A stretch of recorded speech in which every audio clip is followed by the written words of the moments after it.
Hello, everybody. Great to see all of you on a Tuesday night.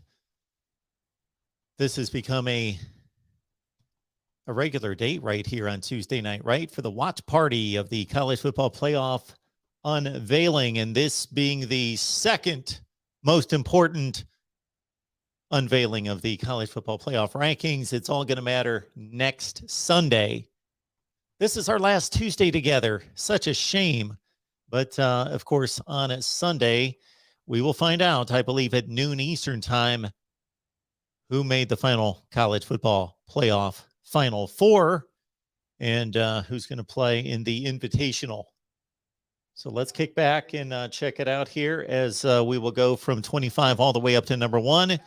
Then we will talk about it and take all of your calls here on the Voice of College Football.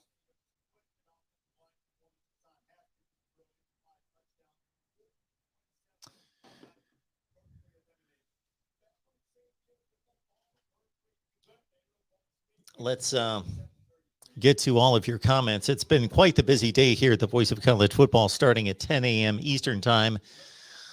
Lincoln Riley, of course, on to USC, and Oklahoma looking for a new head coach. I believe it's going to be Brent Venables, the Clemson defensive coordinator. And so we did our Oklahoma Live show for a third consecutive day, and we'll be back tomorrow on the Oklahoma channel at 12:30 Central time. So at 10 a.m., we were at it bright and early on the Oklahoma channel. And then, of course, we had our weekly Miami Live with the Wholesome One. And here we go with the top 25. Texas A&M slips to 25. They dropped 10 spots. Louisiana's there, minus Billy Napier, who I believe is going to coach in the bowl or in the Sun Belt Championship game against App State. Kentucky at 23. They had a nice win. It's nice to see the Wildcats a little bit of respect for maybe the one team in the SEC that is underrated typically. Kentucky, they're the only one. At 23, Arkansas at 22, Houston at 21. I should probably pull up my rankings and see how it compares from here. So we've got Cincinnati lining up against the number 21 team in the country, according to the playoff committee. And that could factor into all of this if Oklahoma State beats Baylor, and there's got to be a comparison made between OK State and Cincy. Clemson at 20, yes, they are probably one of the 10, 12, 15 best teams in the country.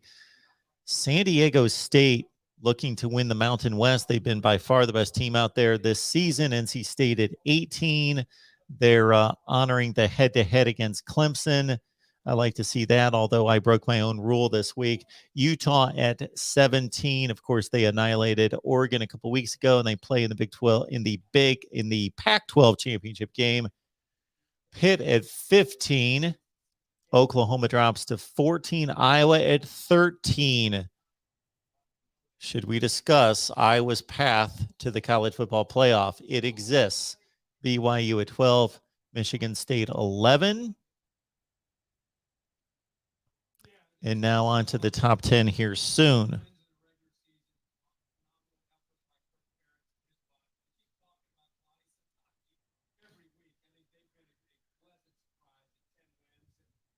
There's Quantum Bear Trap. Go Hawks. You're at number 13 with a narrow path to the playoff. Can you believe it? Iowa, the loser to Purdue by 3 scores. Looked awful against Wisconsin, stumbled past Northwestern, that needed Minnesota to beat Wisconsin the final weekend of the season in an upset. Iowa could make the playoff.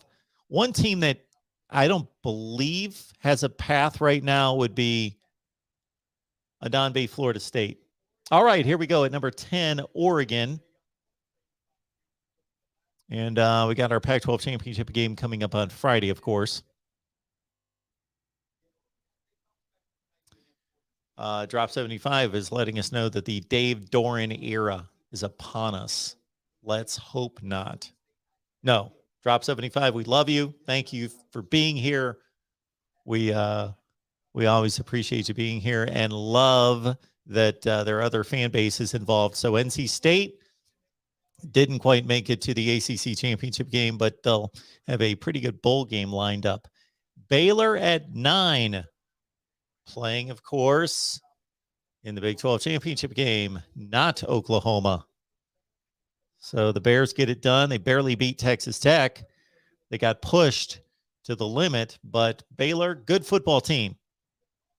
They're not the 9th best football team in America, but their resume says that they should be there. So I'm good with that. I've got Baylor a little lower, I believe. I'll have to check on my rankings here. There's Ole Miss at 8.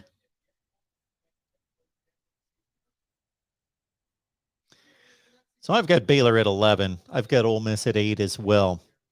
I've got Oregon at 13, Oklahoma 12, Baylor 11, Iowa 10, Michigan State 9, Ole Miss 8.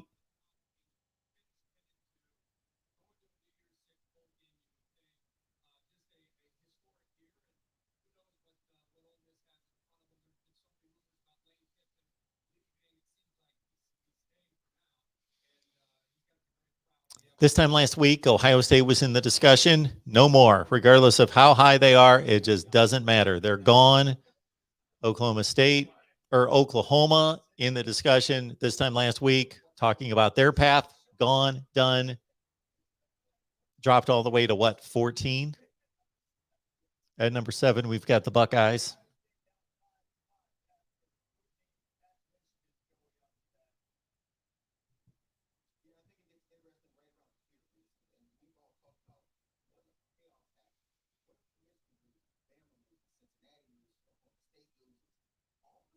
We're going to talk all those scenarios that Joey Galloway is talking about right now. Oh, man. We got some interesting ones. We've got 2 teams in the SEC, 2 teams in the Big 10,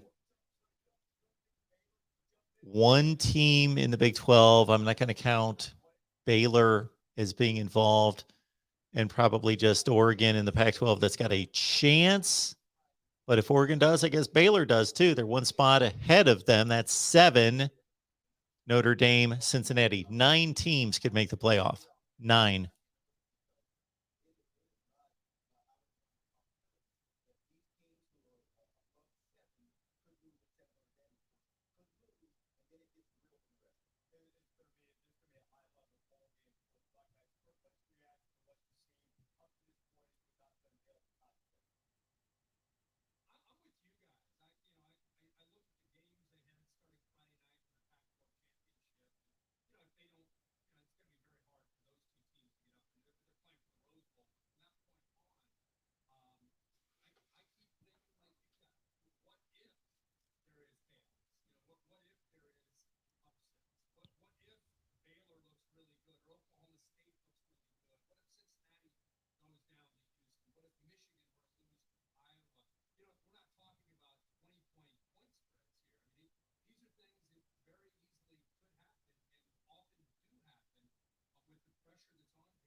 You know what Ohio State needed after losing to Michigan? They needed Wisconsin to go to the Big Ten championship game and win and wipe out the Big Ten.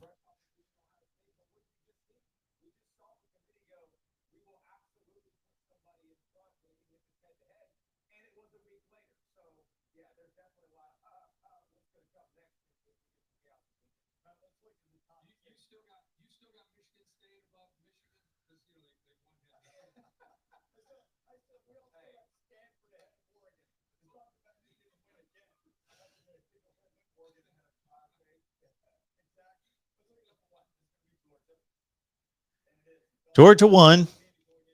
Guys, get that? Everybody mark that down so you don't forget. Georgia's won this week. Michigan jumps Alabama.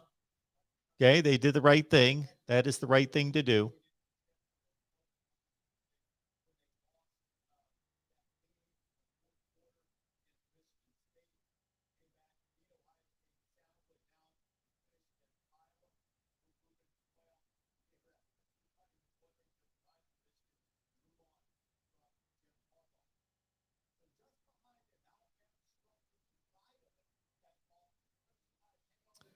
Alabama 3.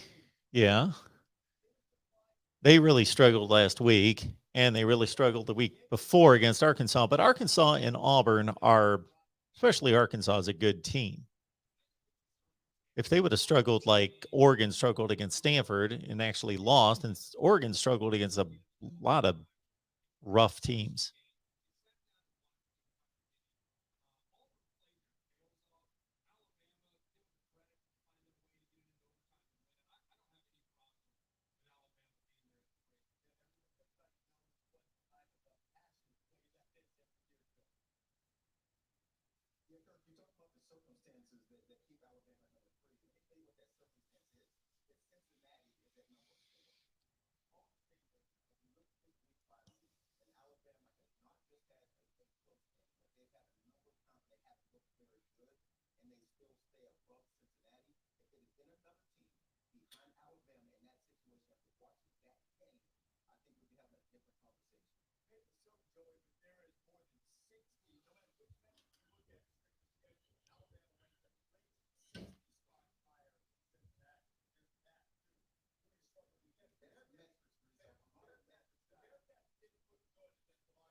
Yes, it depends who you're struggling against. Alabama's struggling against LSU, Auburn, Arkansas, Tennessee, some pretty good teams. Cincinnati struggling against Navy and Tulsa. Okay, there it is. And then we'll have what Notre Dame? No, Oklahoma State jumps up ahead of Notre Dame.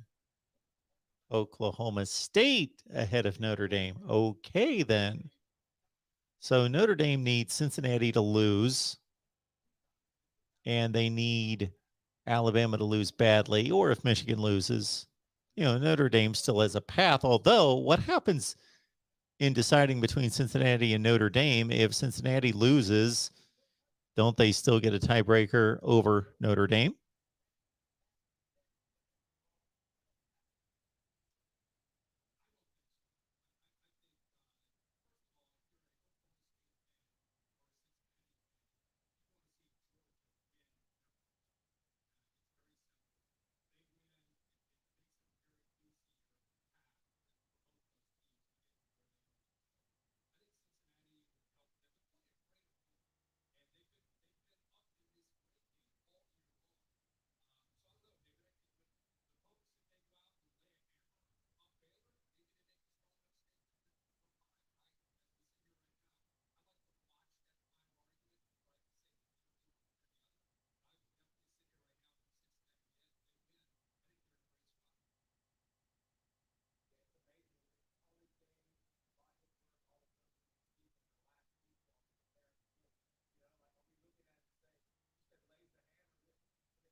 So, Mike, you make the comment that Iowa should be ranked ahead of Michigan State. Just because I was going to a conference championship game, Michigan State's played a much more difficult schedule. Iowa's got nothing close to Michigan State's resume when it comes to wins or losses. Michigan State's had to play, they both played Penn State. Michigan State's played Michigan and Ohio State. Iowa's got nothing close to that. So forget about who's going to what championship games. You could have the four best teams in the Big Ten. I'm talking theoretically, not about this particular situation. The four best teams in any conference could be in the same division. And so just because the fifth best team in the conference goes to the conference championship game, we've seen that multiple years in the ACC, doesn't mean that they should be ranked ahead of somebody else in the other division. Oh, come on, Wes. Iowa does have a path.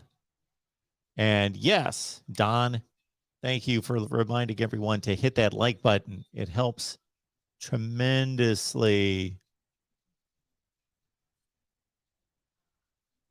Charles, appreciate you being here and everybody else here at the Voice of College Football. Let's hear from the chair, and then I will strike up the phone lines. Let's do that.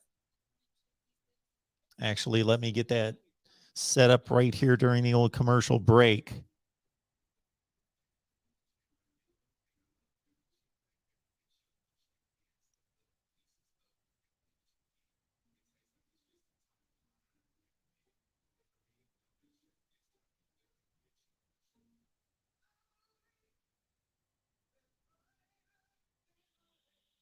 Thank you for calling College Studios. Enter your 6-digit PIN number. Welcome, host. You have not started a show session in College Studio and cannot yet receive calls on Mark Rogers' Voice of College Football. Please visit the College Studio website and begin your session. Music will play until your session begins, or you may call back when you are ready.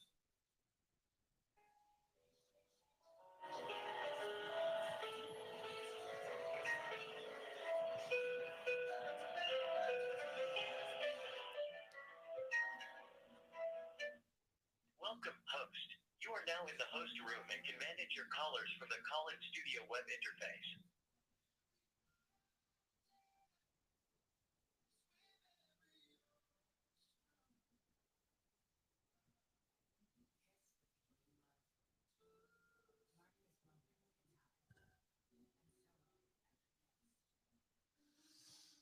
Okay. Our phone lines are set up, folks. 860-499-3332.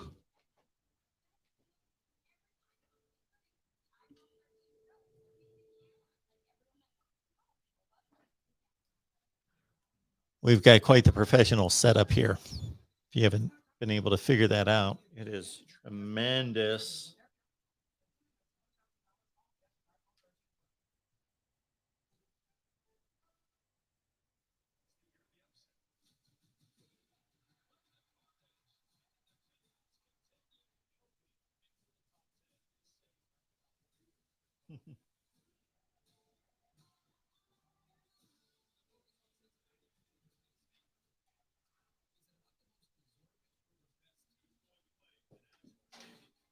The most deserving or the best? Maybe that should be the question of the night. Should we select the most deserving teams or the best teams? And that being said, who do you think are the four best teams versus who are the four most deserving at this point, or who will be the four most deserving after we see these outcomes on Friday and Saturday?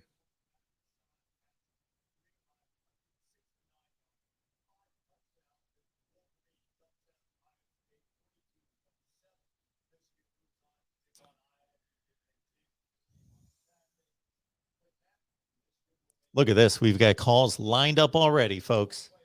Let's get right to it here at the Voice of College Football. Do we need to listen to the chair at this point? We know what he's going to say, right? Welcome in. Who's first up here? course it is. How you doing? Good, I'm doing good. How about you?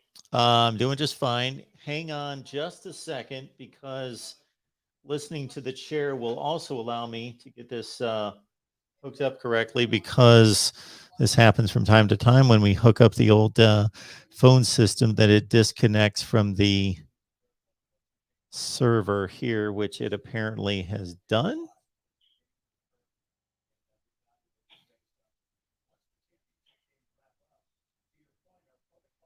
All right, we are now connected. All right, the real MVP, let me have it. Well, my first question to you is, do you think the playoff committee changed their ranking or their perception of Notre Dame and Oklahoma because of their coaches being changing schools? Ooh, I think they need to take that into consideration. Really, they shouldn't. Let me put it this way. So I don't think that those teams should be penalized. We're really penalizing the players for a decision that their coaches made. On the other hand, if the committee is making judgments on previous games based on injuries, it's almost similar to try to project how good will this team be without Brian Kelly or without Lincoln Riley. So I don't like it because I don't think it's fair to the players. But if we're going to fairly evaluate the teams, it has to be taken into consideration. And what do you think about players that have transferred from either Oklahoma or Notre Dame because of the move? What do I think of them in general? Or No, as it what do you pertains think? to the playoffs? Do you think that impacts the rankings? Well, do we know about anybody who's transferred from either team? We know that there are players that have decommitted, future players. Well, I know Spencer Rattler transferred, and I'm pretty sure Oklahoma, one of their running backs, also transferred out. Yeah, so for Spencer Oklahoma. Rattler, yeah, that is a key loss. Now, we do know also, though, that Oklahoma State's really not a factor in the playoff race at this point. And I don't know, maybe he would not have made that decision yet if they would have won to play in the Big 12 championship game. Okay, it was just an interesting thought experiment I thought of this year, which is I think it needs to go to the consideration of we need to space out the college football season a little bit more in terms of moving the early signing day further in advance if we're going to have one. Because I think that's why all these coaches are getting fired and stuff. Wait, It's not a good look having all this. when do you want the early signing period? I honestly liked having. I just liked having it in February. I don't understand why they had the early signing period because they didn't used to have it, but it's creating a lot of chaos, which is fun, I'll admit. But I don't want it to hurt the playoffs. I'm not understanding your point about the early signing period having anything to do with affecting the season or the coaching changes. Well, my theory on why coaches are getting fired earlier in the season and moving is because of the early signing period. If you're an early signing recruit and you don't know you wanted to go to Oklahoma, well, now you're kind of screwed out of Oklahoma. You could go to USC instead, is what I'm saying. So coaches are still being fired, excluding, let's see, TCU, Gary Patterson, Texas Tech, Matt Wells, and USC with Clay Helton. So those three got fired early in the season. Jimmy Lake at Washington, so there's four. But in terms of Washington State, well, that was a COVID situation. In regards to coaches being let go, we're seeing the same situation that we see every year, that after the season concludes, that next day, coaches just drop like flies. Okay. The early signing period, the real MVP, was done to benefit the players. That's what the student athletes wanted. They don't want to be harassed until February. They want the opportunity to sign early. And they still have the opportunity to wait until February if they'd like. And even beyond February, JT Tuimoloau, the Ohio State defensive end, the number one player in the country in last year's class, he waited until June. Okay. It's fair enough. That's fair. I didn't think about it like that. So the next thing I wanted to ask you about is, what are your thoughts about Louisiana Lafayette being ranked? I don't think they should be ranked. Well, it sounds like a conversation we have on a fairly regular basis that if we were truly ranking what we believe to be the 25 best teams in the country, we would rarely have a group of 5 team there. Cincinnati's on a different level. Boise State in the past has been, UCF, Houston, other teams have been at a different level in the past and have clearly been one of the 10 or 15 best teams in the country. But we basically determined that if you're a group of 5 team and you put together this amazing record, that we're at some point going to reward you. We did this with Texas San Antonio this year. They did nothing. At whatever point they went from being unranked to ranked, it was like maybe 7-0 to 8-0. They beat some other lousy team that was one of the 10 or 15 worst teams in the country by a certain amount of points. That was not impressive, but they suddenly got ranked. I think we just feel obligated that those teams, if you have this outstanding record, you need to be ranked. But as we've stated here, Louisiana played Texas, and I know that's just one game, but we can go through all sorts of different results and metrics to prove this out, that Louisiana, they didn't stay within 20 points of Texas. Texas is a 4-5-7 football team in the Big 12. So Louisiana is not one of the 20 or 25 best teams in the country, but they're being rewarded for going 11-1. Okay, and I'm a little bit surprised that Purdue isn't ranked.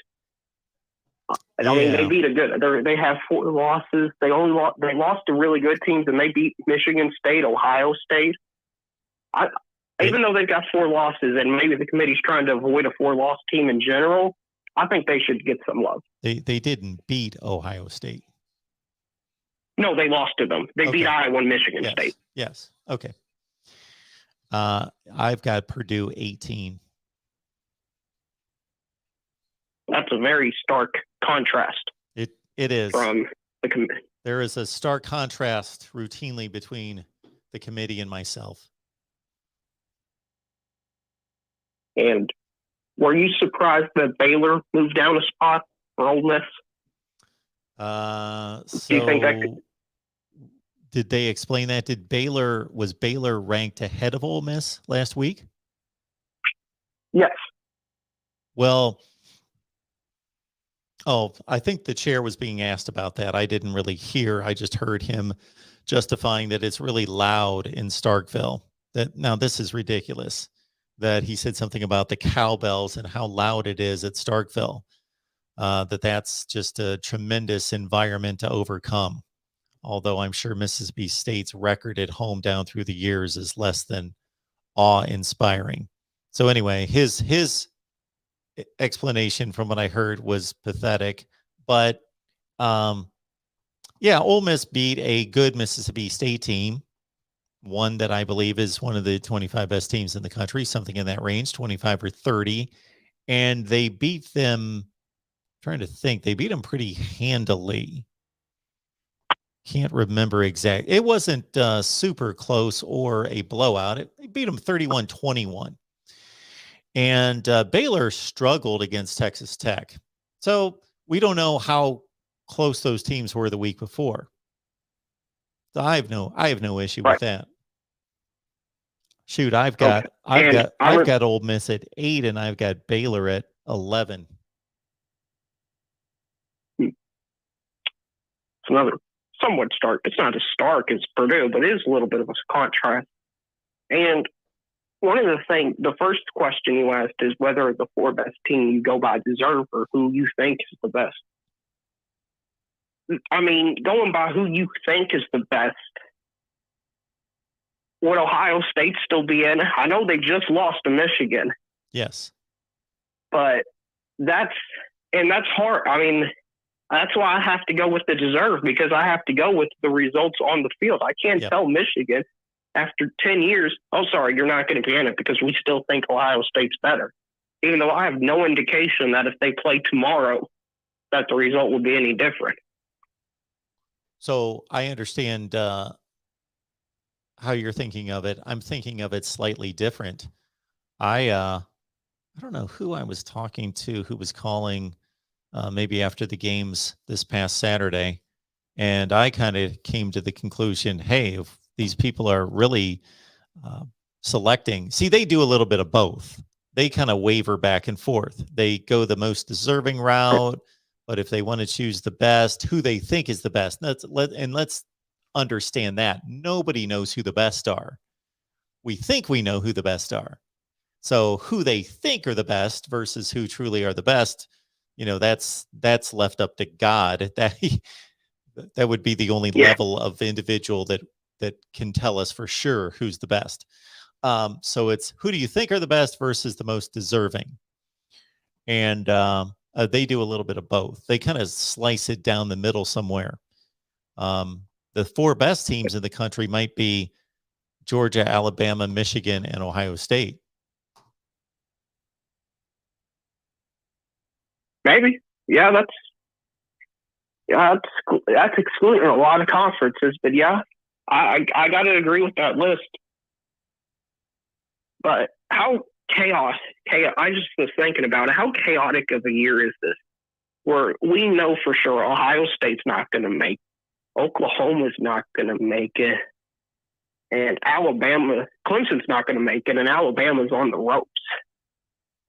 Yeah. Like, when they were talking about this playoff committee, they were saying, well, one of the Big 5 conferences was letting go. We could have a scenario where either it's only SEC, Notre Dame, Cincinnati, or it's SEC, Big 10, and then Notre Dame, Cincinnati. Only 2 or 1 conference can make it this year. Mm-hmm. Yeah. Chaotic. Could you imagine if we had Georgia, Alabama, Notre Dame, Cincinnati, and we had 4 of the 5 conferences left out? That's what I was saying. I mean, Okay. It's very possible if Alabama wins. So, because you're definitely not leaving Georgia out of the playoffs. No. And if Alabama wins, they're in for sure. Cincinnati, I mean, is Cincinnati in the win and they're in category, barring 30 or 40 things from happening, like a bunch of outside stuff? I think that Oklahoma State is the only team that has a possibility of knocking Cincinnati out. And I would think that, Cincinnati, fortunate for them, they're playing a really good team. If they were going to play like a 8-3, or I guess it would be 9-3 team in their conference, but Houston being 11-1, I think they'll get a lot of credit for that win. Now, if Oklahoma State blows the doors off Baylor, they're only 1 spot behind, and we never know how close these spots are. That's one thing we don't know. There are situations in which the committee's thinking 5 is way ahead of 6. That's just the next spot, but they are decidedly behind them. And there are other situations where I'm sure they truly believe 4, 5, 6, and 7 are razor close. So that's the one thing we don't know.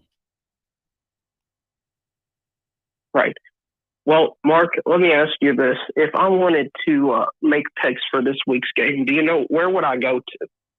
The best place to go to Real MVP would be go to Patreon. You can either go to Patreon and search Mark Rogers TV, or you can go down in the description section of any of the videos and click on the link, go to Patreon, and you get my picks as well as 20 media members. Absolutely. 20 media. That's crazy, Mark. And how much is it? $5 a month. That sounds like a lot. Only $5 a month. a month. Wow. That's a great deal. I know people that spend like $500 to $1,000 a football season on betting advice. And I mean, you've got a pretty good record, Mark. What is your record?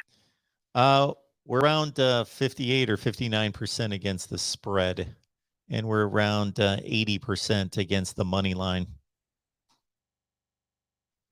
That's pretty good. 80% against the money line. That's really good, especially for a year like this with a bunch of upsets and stuff happening left and right. And I just don't pick and choose the games. You know, some of these people, they give you like 3 picks a week. I pick them all. Just pick all the games, all the top 25, and even some more. Just throw them all on there.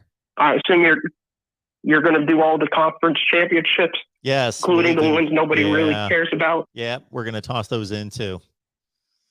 Yes, I'm going to become an expert on Conference USA this weekend. Well, it was good talking to you. Thank you for leading us off, as usual. No problem. Next up here at the Voice of College Football,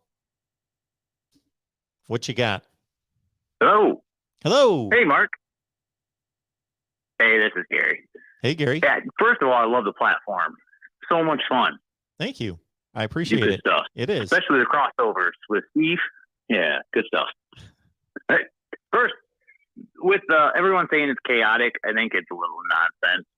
Because objectively looking at it, everyone thinks the 4 best teams are Georgia, Michigan, Ohio State, and Alabama. I mean, historically speaking, is that so chaotic? Well, I just threw that out as. No, I know, but everyone keeps saying it. I just like, really, not really that chaotic. Well, what's going to end up happening? I'm not going to say it's chaotic, but those teams aren't going to make it. Ohio State's not making it.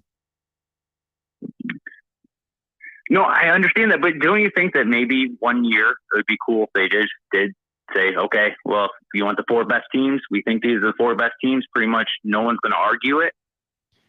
I mean, some people will argue it, but it's just because of their own biases.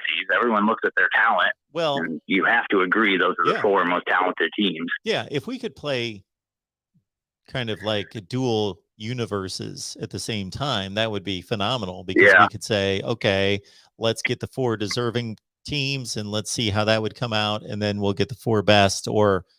But then who determines the 4 best? Well, obviously this committee, they have that power. Right. There have been a few times during this playoff history that I guarantee we did not have the 4 best teams. And I said that at the time, and in hindsight, that was proven out as well. Yeah, I agree. And that's if they go to a 12 team, you're going to get the 4 best teams more than likely. Oh, yes. Still, and I like that argument that, go ahead. I was just going to say, I'm sorry to interrupt that. And that's the thing about going to an 8, a 12, or a 16, is that even if the decision process is still in this committee's hands, much like the selection committee for the NCAA basketball tournament, they then can't screw it up.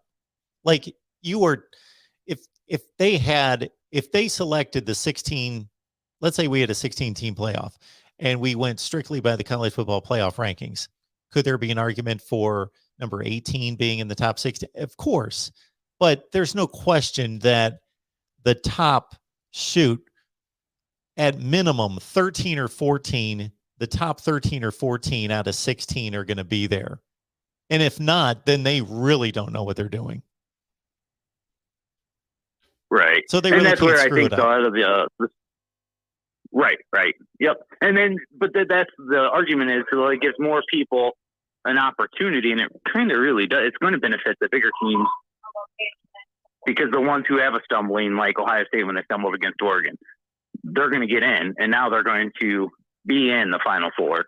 You know what I mean? So it's actually going to give those other teams, yeah, sure, they'll get a chance, but it's going to be no less than being in a normal bowl game. And I've been for expansion throughout the whole time, but when I heard that argument, I'm like, yeah, that's actually probably true. It's going to benefit the Ohio States who are not getting in this year, because they're going to roll through their first 2 rounds probably until they get to Michigan again.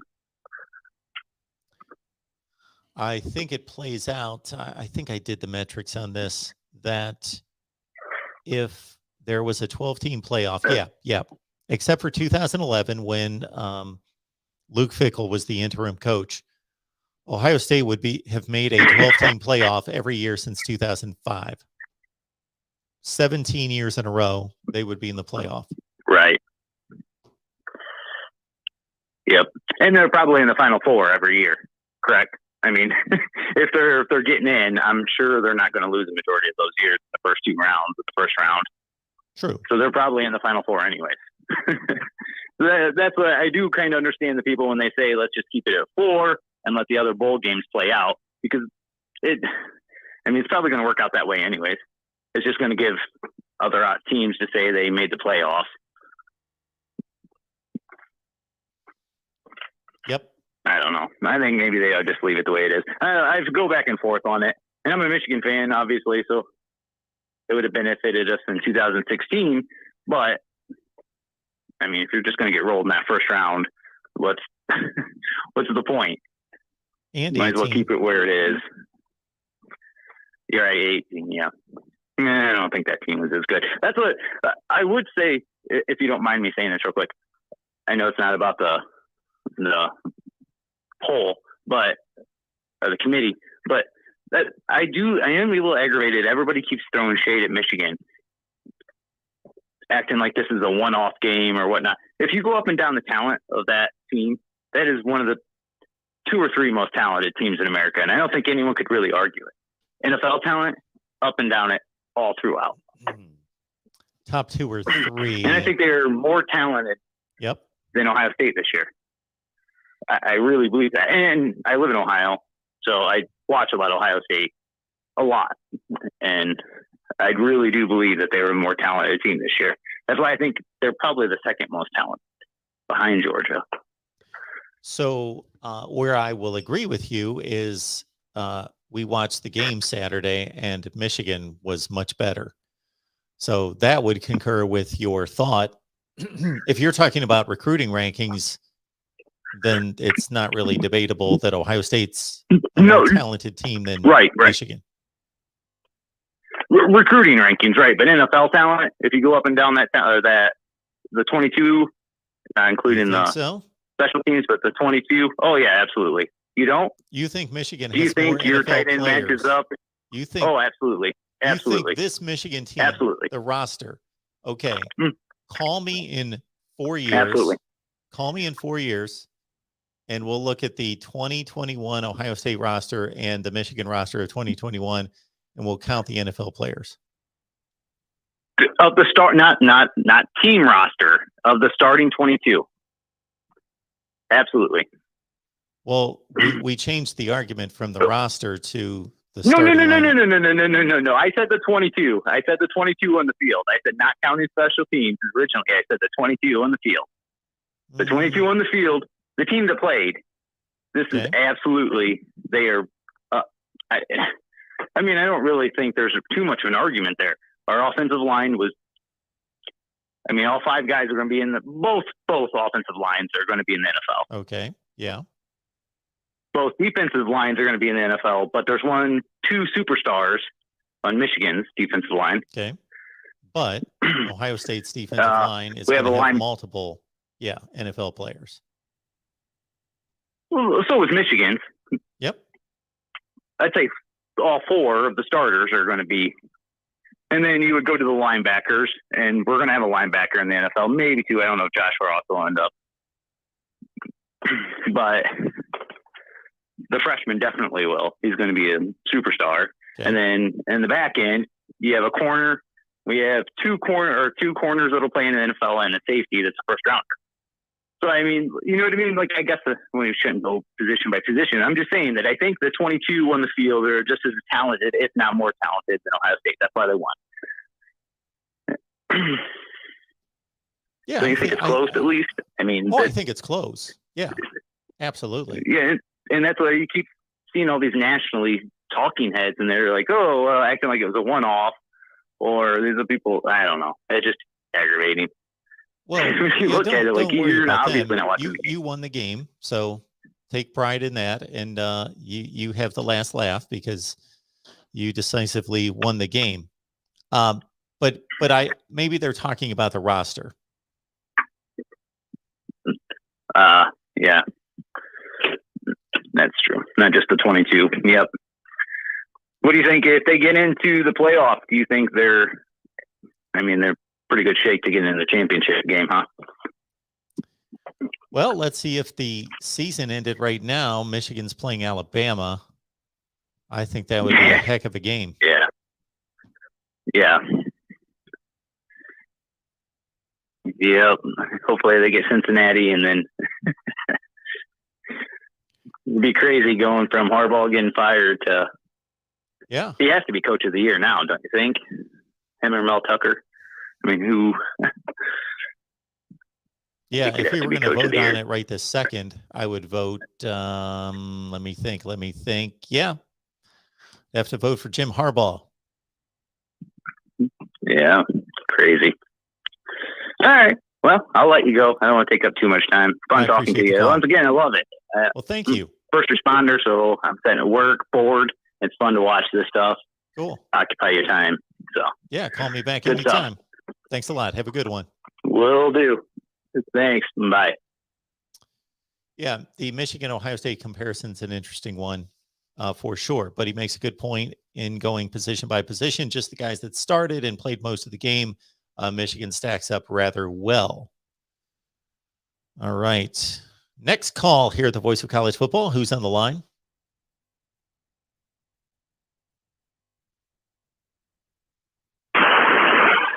What's up, Mark? It's DeAndre. Hey, DeAndre. You back on the road? Yeah, I'm back on the road. How's it going? We're going to take a week. It's going good. So did you like my Johnny Heisman comment? That was well done. That was well played. Very nice. Yeah, man. You know, I didn't get a chance to see I'm at work. The reveal of the top 25. But the gentleman that you were just speaking to, yeah, he was talking about talent, right? Yes. So I'm going to make a quick comparison. I think sometimes we get better teams and talent mixed up. Like I'll give you an example. The USC teams that had Jordan, Perkins, Doherty, and a couple other NBA players on it. Sure. They might have been a more talented team, but they also lost to Indiana, who was a better play team with Steve Alford. Sometimes I think we get talented and who plays better as a team. Like, for example, I think Clemson has more talent than Wisconsin across the board. However, Wisconsin's system might be better at the team type ball. So I think that's what I think people get mixed up sometimes. Because I'm like you. I think Ohio State by far. I mean, if you're gonna look at who's gonna get drafted and if they're healthy, Alabama, Ohio State, and Georgia got the four most talented teams. Georgia, Clemson probably had the most talent on it by recruiting rankings on it than anybody else that played this year. I think, I don't know, I can't remember everybody's schedule. I mean, you go back and look at Oregon. I don't think Oregon was as talented as Ohio State was. I think that the way they played their team ball made them a better fit against Ohio State that day. I mean, I don't think Stanford would beat Ohio State. I don't think they have a chance against Ohio State if they would have played right now. And Stanford beat Oregon. I just think sometimes we get talented who's playing better as a team at that time mixed up sometimes. I mean, we go look at UNLV and Duke basketball one year. I just think that we get that confused. But I'm going to let you go, but I do got one last question for you or comment. Brian Kelly, was you majorly shocked by him leaving? Yes. And not Yeah. just that he's leaving, but where he's going. But like I try to tell people, my friend is Marty Jarman, that I played director at UCLA. And I would tell people, people say, well, why don't UCLA have a better football team? Because their academics are off the chain. Same thing with Notre Dame. I mean, Notre Dame is a great. I not say LSU's not, but as far as letting certain people into your school, LSU gives you a little bit more leeway than Alabama. I mean, than Notre Dame does. So I think it's a better choice. People were like, I listened to some of the show, and I was like, Notre Dame is a better job. I mean, LSU is a better job. This is under 1980. Don't get me wrong. I know Notre Dame's been played for a national championship and been in the college football playoffs, but when they got in there, they pretty much got blasted by everybody that played. So they really wasn't on the same level as those teams. And don't get me wrong. I know Notre Dame has a lot of talent, but it's not as they don't have as much talent as teams that beat them. Clemson, Alabama, both times. So I really just don't think that. I just really don't think that. I think it's a better job. Now, it was in the 1980s or 70s. Notre Dame would be a better job in the late 1980s than LSU would be. But currently, I just think LSU is a better job. So, but I'm going to let you go, and I will catch you this weekend. And hey, I'm still going with that money line with Alabama. All right. Go to it. All right. Hope it comes through for you. All right, DeAndre, have a good one. Thank you. Bye. You have arrived here at the Voice of College Football, and here's the deal. Got some plastic in my mouth. That at some point along the line, a number of people called me the Voice of College Football. So I said, hey, actually, it was one of my friends who said, you got to jump on that. So hence the Voice of College Football. But whether you think I'm the Voice of College Football, think of it this way as well. You have a voice, and we do our best to give you that voice here. We read off as many comments and questions as any show you will see anywhere. Obviously, we open up the phone lines many times per week. We've got channels all over the place, 25 channels. And so we give you an opportunity all over the place to let your voice be heard. So you've got a voice, I've got a voice, and we've got tons of media contributors who come on here from 247 Sports and Bleacher Report and Rivals and all these other outlets, and they've got a voice on college football. So together, we are the Voice of College Football. All right. Do you own a business? I can say as of a few years ago, and more specifically, once I left my regular job, what some would call a 9-to-5 job, but it was more like a 7 at night to 5 in the morning job, that the business is right here at the Voice of College Football. So if you own a small business or you want to own a small business, one of the best decisions I've ever made, then head on over to Get Business Credit or Get Business Credit right here on YouTube. Josh Van Horn is doing an outstanding job of providing instruction, information, teaching tools for you to access business lines of credit. So if you feel as though because of your own personal credit that's not good enough, that is not taken into consideration. You don't need to deal with your own personal credit, no social security card or number needed. And Josh will let you know how you can establish business lines of credit, thousands of them.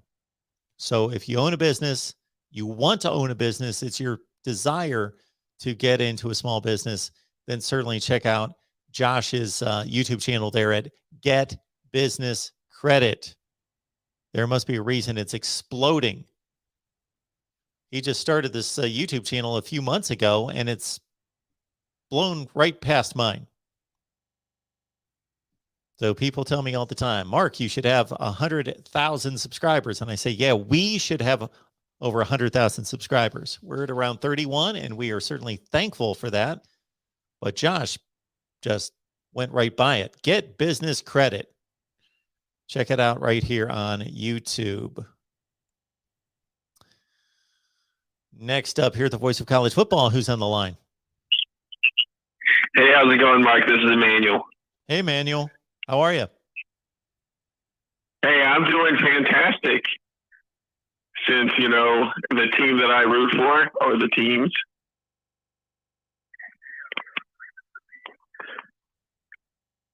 as far as USC goes, with the Lincoln Riley signing. Yes, USC. That's right. You have to bear with me. It's impossible for me to remember whom everybody roots for. But now that you said USC, this is our USC Arkansas guy. How could I forget?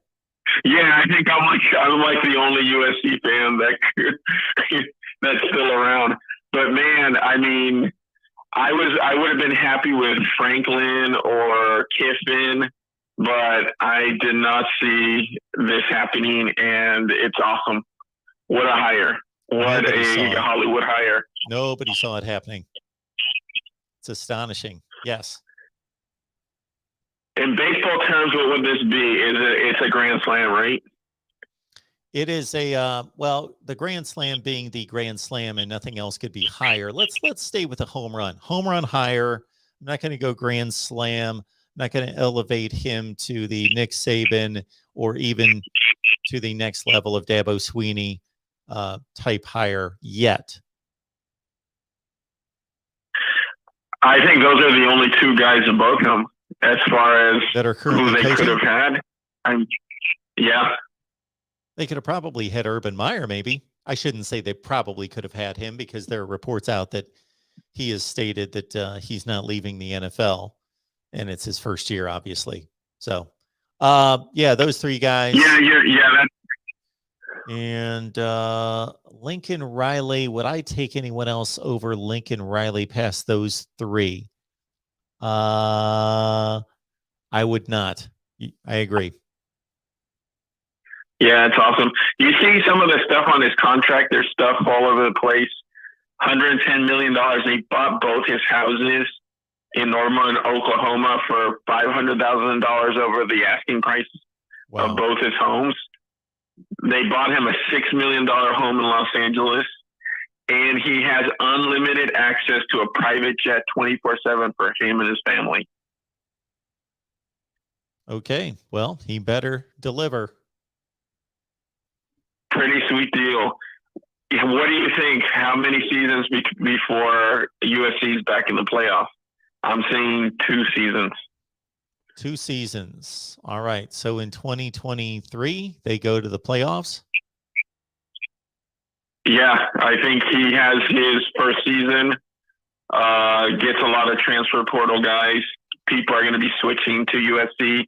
He's going to keep a lot of the USC talent. And next year, they're going to be fighting for the Pac-12 title. Well, in terms of how quickly they could make this happen, I'm going to go to the schedule because not that USC is going to be one of the 4 best teams in the country next year, but they play in arguably, well, it is the worst conference in college football right now. Before I would have said arguably, but this year it's the worst. They, of course, always play Notre Dame, and they only have Fresno State outside the conference. So they've got all conference games and Notre Dame. They could go to the playoffs next year. Yeah. I mean, it was the best job in college football. Why wouldn't you be a major coach and go to a fertile recruiting ground in a conference that is terrible? I mean, this was like Miami back in the day in the Big East. True. That's a good good analogy. I'll take that. This conference is better than the Big East, but it's similar. Yeah, a little bit better than that, but yeah. The other thing is, hey, I was going to say the only distinction I would make would be that if he doesn't win huge, if they're just basically good, like let's say Oregon good, they lose a couple games every year, and even if they're winning Pac-12 titles, if the Pac-12 does not raise its game and USC is not able to go undefeated or maybe lose one game, then you get caught in kind of obscurity. Yeah, but I think because of the USC name, if they lose early, let's say they lose an early game and they go and they have one loss because of the USC name, I think some committee, like in Ohio State, like one of those teams, they put them in.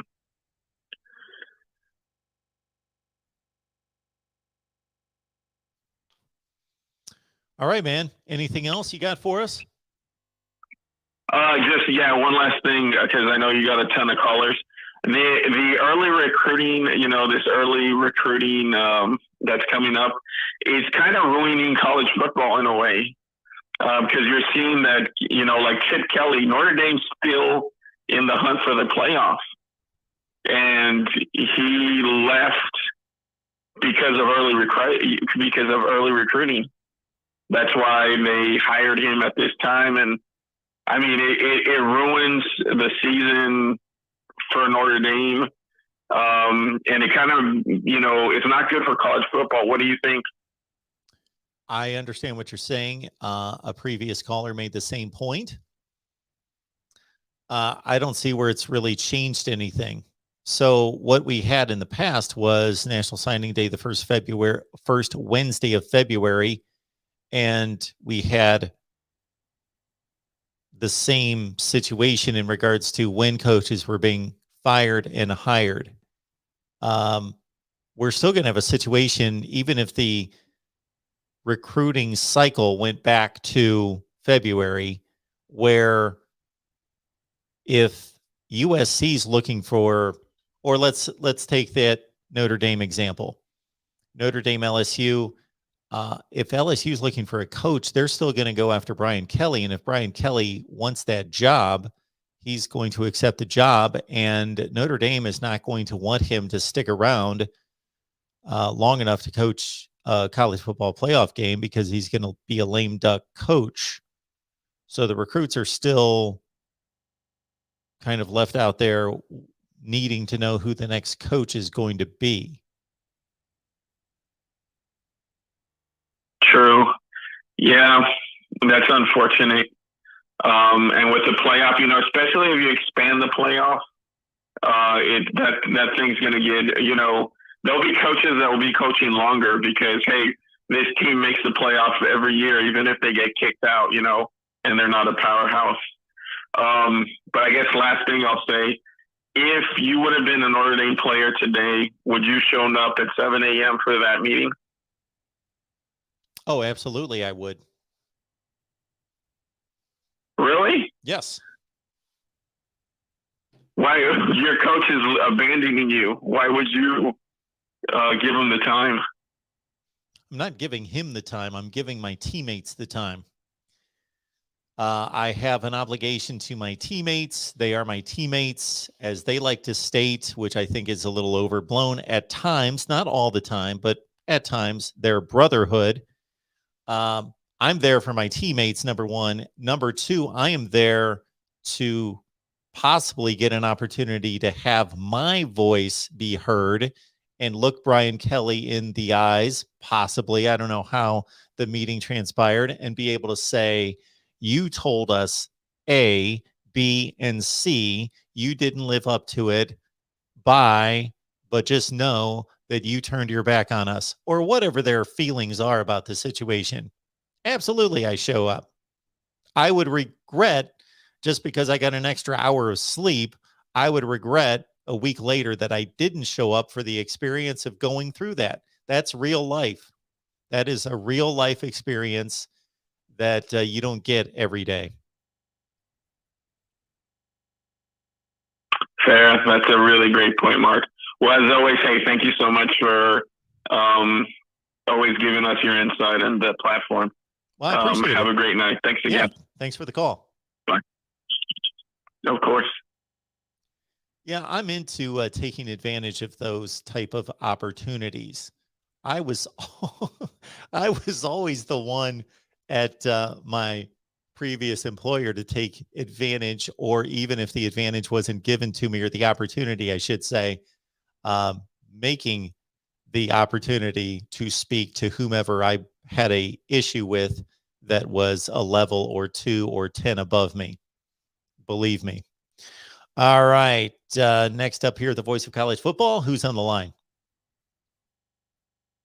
Evening, Mark. It's Andrew. How are you, sir? Hey, Andrew. I'm doing well. How are you?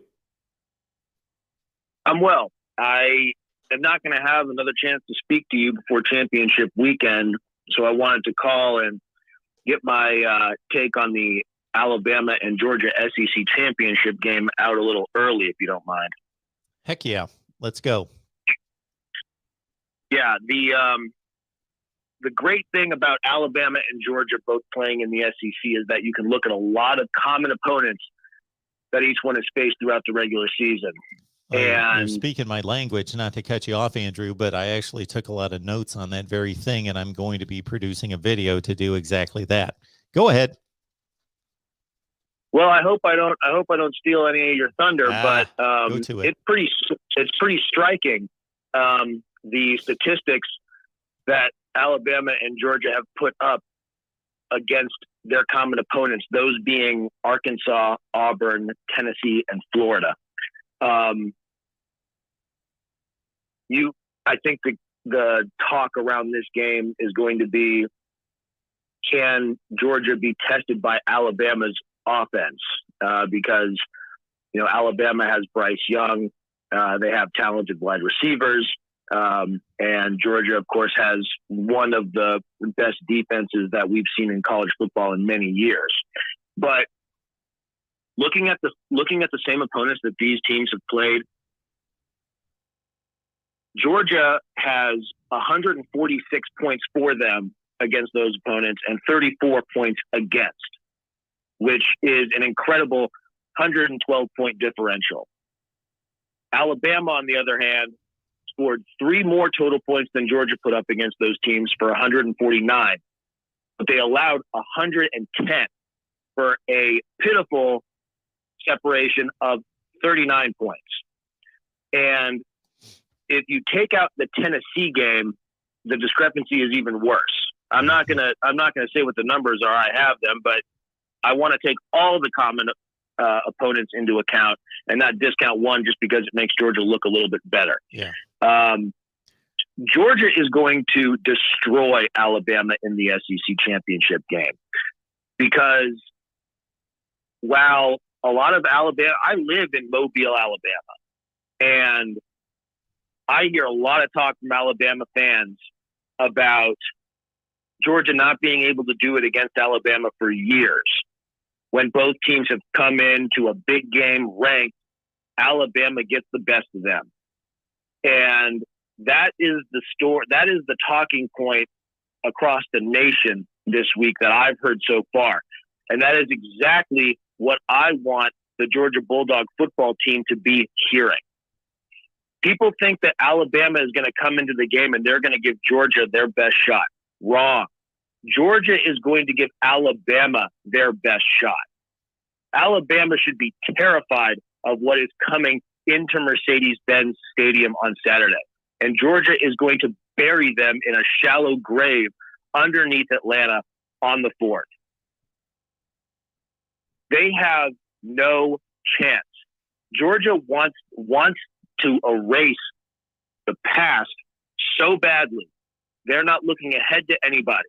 And I can promise you that as focused as Georgia is on winning the national championship, I would argue that they want the SEC championship victory against Alabama in particular as much, if not more, at this point than the national championship. Alabama is going to have Georgia's entire focus, and Georgia has been focused the entire season. This game is already over. It's going to be a 20-point victory for Georgia. I'm saying that the score is going to be 44-24 Georgia. You can book it. And anyone that thinks that this game is going to be closer has not been watching either team all season long. And that's all I got, Mark. It's great talking to you, and I hope you have a great rest of the week and enjoy these games coming up over the weekend. Take care. Thank you so much for the call. Appreciate it. So I'm going to say a few things to both refute what he said, but mostly to agree with. There can be no refuting what he said in regards to what the performance has been by Alabama against those 4 teams, I believe. I believe it's 4 because they play 2 in each division. So it would be Arkansas, Auburn, Tennessee, and who else did Alabama play? Florida.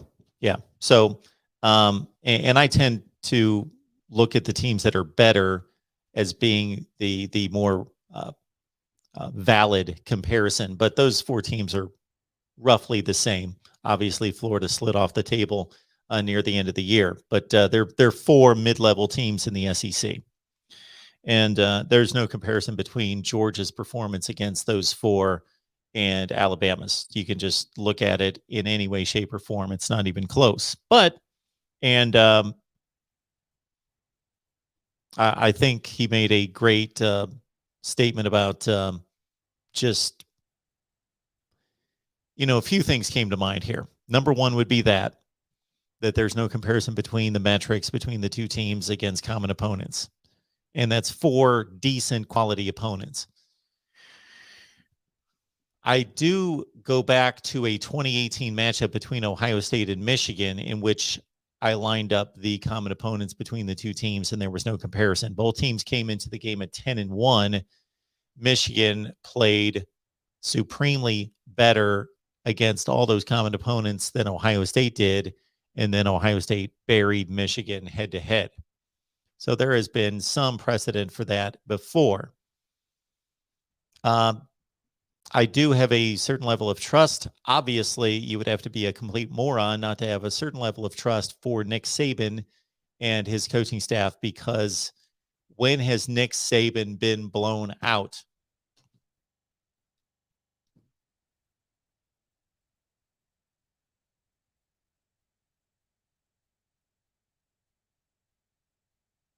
Okay, I will answer that question because I was waiting for people to chime into the live chat. When has Nick Saban been blown out? I would expect the first answer for anyone to give to be the 2018 national championship game against Clemson. Understandably so. 44-16, 4 touchdowns. That's a blowout. In the first quarter, it wasn't a blowout. Actually, Alabama had control of the game from a standpoint of they were the more dominant team. They led 16-14. They blew a chance at a touchdown. I won't go through all the statistics and the game scenarios, but basically the first half was close. Then Alabama got blown out. Other than that, that would be the one time that Nick Saban really in any game, not just important games. So Urban Meyer got blown out against Iowa, got blown out against Purdue, which would have been considered, those are throwaway games. Those aren't even necessarily big games for Ohio State, but they became big games once they lost them. Had they won them, it would have just been another win, another win, another win. So Nick Saban has not had those type of games. And on top of that, even against the best teams, has not been blown out. Obviously, he's rarely lost. So I will just point to the track record of Nick Saban not getting blown out. My next point, or what comes to mind in listening to the last caller, and I am the last person that is the, expert or amateur psychologist. I do not play that. I just am not the person that tries to guess who has psychological advantage over the other team, the other person. I read indicators just like everybody else. I read it in people's eyes. I read it on their faces. I read it in games. We could see a definite psychological warfare going on, Ohio State, Michigan in particular, in which it's easy to go into the game thinking, okay, there is a psychological factor here. And we saw it flip. But I'm not the one that tries to figure out, like you hear these sideline reporters during these games, and it's unbelievable how amazing they are at reading people's minds. I'm constantly fascinated at this. The sideline reporters telling us who's confident, who's not confident, who's worried, who's frustrated. Okay, it's a bit much. It's a football game. There are people that are mad and frustrated. It's an emotional sport. Okay. That being said, I kind of wonder the way Nick Saban has talked about this particular team in this season. because he tends to be hard on the teams that he knows are great. He tends to come down on them because he knows this is a great team. I can drive these guys and I'm going to squeeze the greatness out of them. Where when he's got a little bit of a lesser team like this team, he tends to support them. If anything, he says after every game when they get criticized for barely beating LSU, barely beating Auburn, barely beating Arkansas, what does he do? He comes to the defense of his team, talks about what great student athletes they are, that they work hard, they do all the right things, they're gamers, they showed a lot of resilience. When that's a great Alabama team and they barely get by those kind of opponents, what does he do? The standard's the standard. The process is the process. We failed here. We didn't do this well enough. We didn't do that well enough. Shoot, they win games by 40 points, and he lets them know and the media know, we didn't do this. We didn't do that. We're not good enough. We need to get better. But this team, he's propping up. Maybe I'm just reading into that. Again, I don't want to play amateur psychologist. That's the last thing I want to do. But that's the way it kind of hits me. And he did it again just the other day during his news conference in talking about his team. And he's lifting them up. He's trying to instill some confidence in them. All right, we got some great super chats coming in. Appreciate that so much. Travis Walker had one that had nothing attached to it, so I moved on. But Travis, thank you so much for the contribution. Don here says, Mark, the hardest working man on these YouTube streets. Thank you for that, Don. Appreciate that. We would like to go from being the hardest working to the best performing. That's the goal. When we can go from hardest working, and I appreciate everybody who tells me that I work hard. I'm glad that you notice that, recognize that, and appreciate that. But we want to take that from hardest working to best performing. So that's what we're working on with these channels. We want them to be the best performing.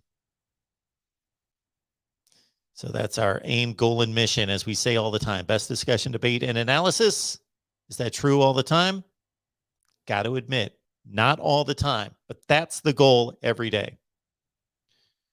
Let me make sure I did not miss any other super chats coming down. We appreciate Matthew Stevenson. Thank you so much for that. Aiden Hutchinson for Heisman. I know it's a long shot, but I can dream. Yes, you can dream, you can talk, you can promote. Absolutely. Let's rename the Heisman Trophy Award and the description of such as the best quarterback and maybe running back or wide receiver. That's what the award is. It's not the best player in college football, because if it were, he would have a serious argument. I'm not saying that he's hands down the best player in the sport. Way back when, an NFL scout or a player personnel director in the NFL, plus coaches on the opposing teams that have to break down game tape, would have told you in 1996 that Orlando Pace was the best player in college football. He played offensive tackle. He's not going to win the Heisman, even though people that know football would tell you he's the best player. It's not the best player. The Heisman Trophy is awarded to the best quarterback and maybe running back or wide receiver. But thank you for the super chat. Hutchinson was amazing again this past weekend against Ohio State with 3 sacks and a number of quarterback pressures. Welcome into the Voice of College Football. Who's on the line? Mark, Travis, how's it going? Hey, I'm doing well. What's going on tonight? No, nothing. Just hanging out, listening to the Voice of College Football. Cool. So what do you think would be Mark Rogers' top 4, say, chaos ensues and 2 through 5 all lose this weekend? All right. Iowa beats Michigan. Baylor beats Oklahoma. No. Houston beat Cincinnati and Alabama. So Georgia wins. Okay. All right. Georgia's in. Then we've got an Iowa. We've got who wins the Big 12 championship? Baylor. Baylor. Okay. Trying to make it tough on me. All right. Cincinnati's out. They're a non-Power 5 champion with an awful schedule, and now they've lost a game. Done. All right. We've got to compare Oregon, Baylor, Iowa, all 11-2. And if we really want to be fair about it, the winner of the ACC championship game is going to be 11-2. All right. So we got 4 conference champions who are 11-2. He's saying Utah wins. No, we're going to make it tougher on me. Aren't we going to make Oregon the winner? Because, no, let's make Utah the winner. All right. Then we kill the Pac-12. You made it easier on me. Okay. They're done. Pac-12's done. And we've got Notre Dame. Okay. Notre Dame's in 11-1. So now we've got 2 other spots, and we've got Baylor, Iowa, Pitt, let's say, and we've got Alabama. What is the score of the SEC championship game? No, Georgia wins by 2 touchdowns or more. Okay. I believe that Iowa and Baylor would be in the college football playoff. Am I missing something? Iowa, Baylor. Yeah. No, I just want to see what you thought. Now is Jameson Williams, he was hit for targeting in that last game, right? Yeah, was that in the first half of the Will he be sitting out the first half of the next game? Well, let me I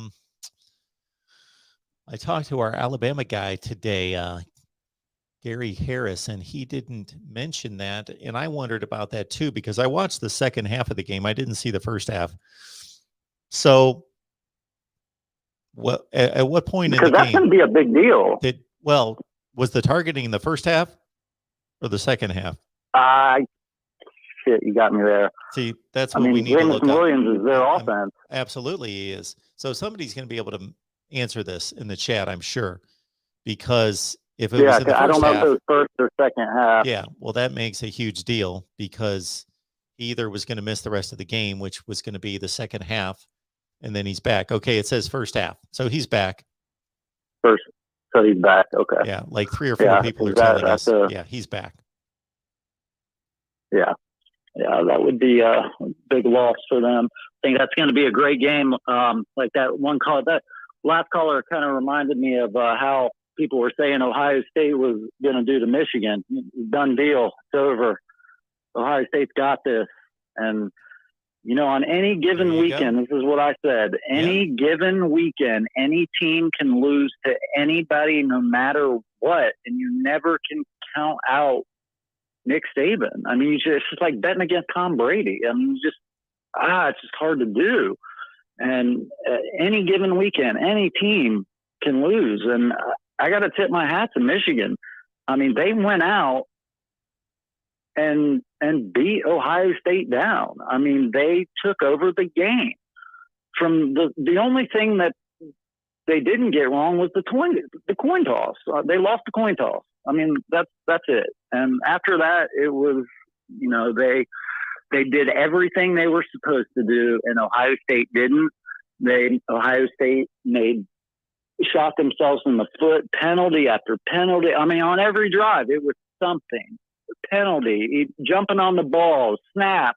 I mean, just some little minute thing that they shot themselves in the foot, and it finally caught up with them. And that defense, it's like they reverted back to that defense from week 1 and 2. It's just like everything that, was happening earlier in the season, they kind of reverted back to. I think Michigan played their game of the year, and Ohio State really did not play their game of the year. And it was still, a 1-score game there in the fourth quarter for a minute, for a little bit. And they just made too many mistakes. And, this Ohio State defense has not been what it should, Ohio State football defense should be and has been in the past. And I think a lot of changes are going to be made on that defense. What do you think about Marcus Freeman coming home To coach the defense? at Ohio State?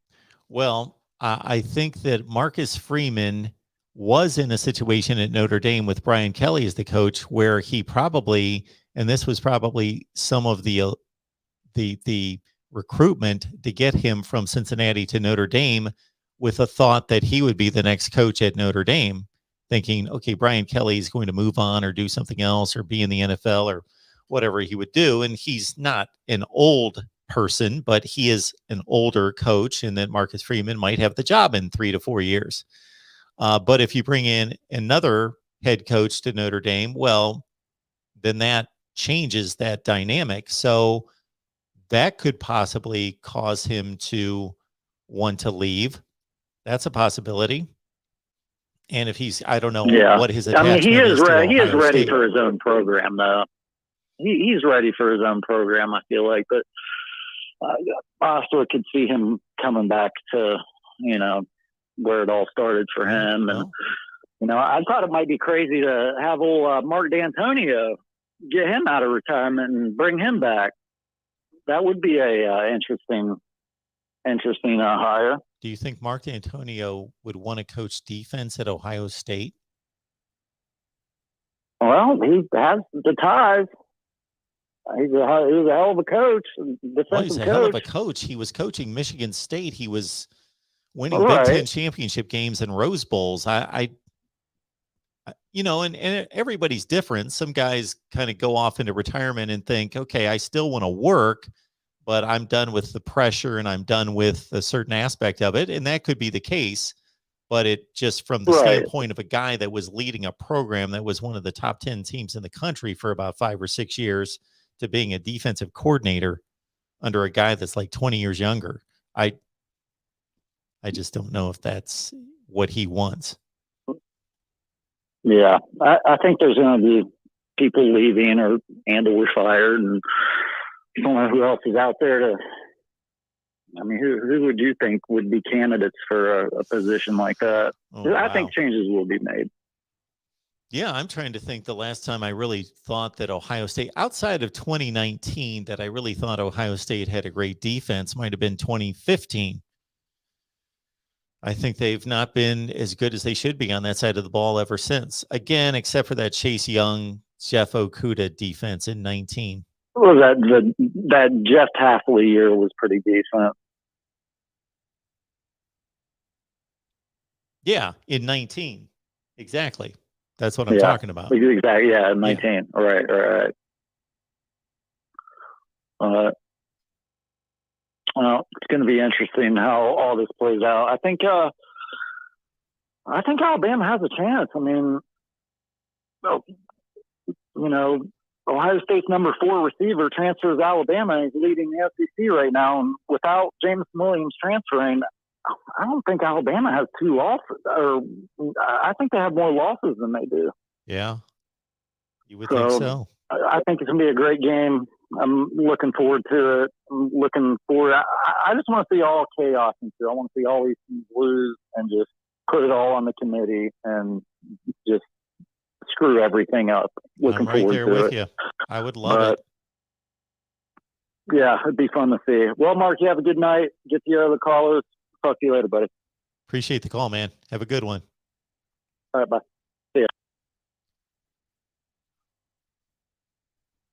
I got to tell you guys, I appreciate hearing from some new people. It's awesome when somebody says that they've been watching or listening for a long time or a short time and they decided to call. Welcome into the Voice of College Football. Who's on the line? Hey, Mark, it's Willie. Glad to talk to you again. Willie, how are you? Well, I'm still getting over that Ohio State Well, game. sure, I watched yeah. it 6 times on tape. 6 times. Can I talk? Put yourself through 6 that. times. I wanted to see what was the real problem. And I did not like what I was seeing, let me tell you. And I'll start off with Ryan Day needs to go read Bill Belichick's book on how to win football games. You got to take the other team's best player out of the game. We should have been double teaming Hutchinson every play.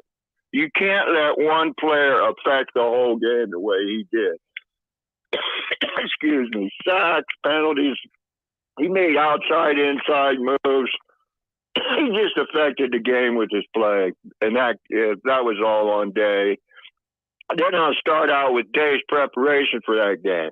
It was terrible. He went into that game thinking it was another game. I don't know if he knew who we were playing. Maybe he thought because we blew out Michigan State, we could just run these same slant plays and run Wilson down the sidelines once, and everything was going to be fine. I mean, he got down there 2nd and 3 on our first drive at the goal line. Why did he even try to pass? He brings in 16 and 34 on that jumbo look, and it ain't worked all year. And we're going against an assistant coach in the NFL that knows what he's doing. Harbaugh's assistants ate up our assistants. We got out coached that game. We got out prepared. It was like a heavyweight fight. They came out and hit us in the mouth, and that was it. I mean, what they averaged in the second half, 10 yards a carry. Yeah. We never changed our defense the whole game. We went with a base defense. We never brought the safety down in the box. Why didn't the linebackers even step up in the line just to confuse the offensive linemen? I mean, Haskell Garrett, how he was on the first team All Big Ten after I watched that game. I mean, he was standing up and turning his back on the offensive lineman and getting pushed out of the way.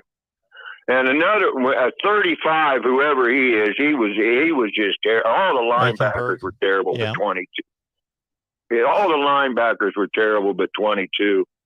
But his play calling, I mean, it was just terrible. But the two defensive coordinators, I mean, they were terrible. They never made one adjustment that whole game. We went with a base defense. I mean, they must have not been on the sidelines watching the game, or they were sick or something, because they were just doing the same thing over and over again. And they told us before the game what they were going to do. They said, we're going to sit back and rush 4 guys. We might blitz one in a while. We're going to try to run the ball. That's what they've done all year.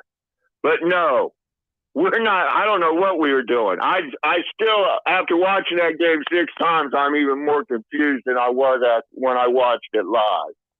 But those two, we need to find a couple defensive coordinators. There's no way we can bring back those 2 guys. Not the way we played against. They did the same thing Oregon did. They shifted their line, and they got 4 or 5 linemen on one side. We got 3 linemen. I say, come on. And I've never seen guys go in untouched from inside the 5 on goal line defense. But we never had a goal line defense. Our defense at the goal line was our base defense. They went in reverse, and the guy didn't get touched till the 2-yard line. I mean, those defensive coordinators, no adjustments. They were just terrible. And I was in Buckeye Nation at the start of the year, and my prediction at the start of the year was Ohio State would have 3 losses. Now, these people hated me so much, and I got so much grief on that website, I had to close my account. I said they'd lose one of their first 2 games, and then I said they'd lose another Big Ten game, but I was thinking it was going to be Penn State. And then I'd say they'd lose their bowl game because they wouldn't make the college playoffs. And when we go to the bowl game, you got to figure Olave and Wilson definitely aren't playing. I mean, I don't know why any seniors going to go in the first couple rounds are going to play in a bowl game that's not in that championship playoff. So I don't know. They got us playing the winner of the Pac-10 the way our rush defense is. If it's Utah, look out. I mean, I think we'll have trouble no matter who we play in the bowl if we got guys sitting out. I don't know who's sitting out on the defense. I don't think it really matters. I mean, I just can't understand why we just never stacked the line. I mean, we never changed anything. I mean, you knew what we were going to get. Those guys were going to play the game of their life, and we just didn't match their intensity or their coaching or anything about it. Well, let me say it this, was Willie. just a total disaster. And since you've watched the game 6 times, I want you to answer a question for me or just give me your observation because I only watched it live. I haven't watched any replays or anything. Is that the difference that I would say in Ohio State's rush defense, Oregon versus Michigan, is that Michigan and Oregon were equally as successful and effective. But in just watching the game on TV, Ohio State was consistently out of position against Oregon. Oregon was consistently like running around a short end on the short side of the field, and you wouldn't see an Ohio State defender on the TV screen. Like, they were gashing them. They were out scheming them. This is my initial thought, just watching live, that they were out schemed more against Oregon, where they didn't know where they were. The assignments were their linebacker assignments were horrible against Oregon. They were lost. Against Michigan, they seemed to be in position. There were no like gaping ridiculous holes, or they weren't out of position. They just got bullied. Their defensive front just got pushed down the field. The guys got stood up. The two tackles were terrible, too high, and the linebackers were terrible. And the offensive linemen were getting a free run at the linebackers in the second group there. So they're standing up to front four, and then they're hitting the linebackers. And then these guys, before you know it, they're in the secondary. I mean, they ran that scheme a couple times. We were probably out of position maybe 3 or 4 times. Yeah. But basically, they just ran the same thing. And usually a team will step the linebackers up and put them right up over the nose of the guards and confuse the blocking. That's what we needed to do. And we needed to bring a safety down in the box. And if that quarterback beat us, let him beat us. I mean, I'm confused why we never changed it. We're running a base defense on short yardage. I mean, we just were, I don't know. It was poorly. Our defensive coordinators didn't make any adjustments, especially after that third. I mean, we're down 14-13 at half just because of that last drive. We got 3 points going down there because of his poor play calling. He's at the 45 with 3 timeouts. He doesn't call a timeout. They rush up, try to get a play and get a motion penalty and waste 20 seconds.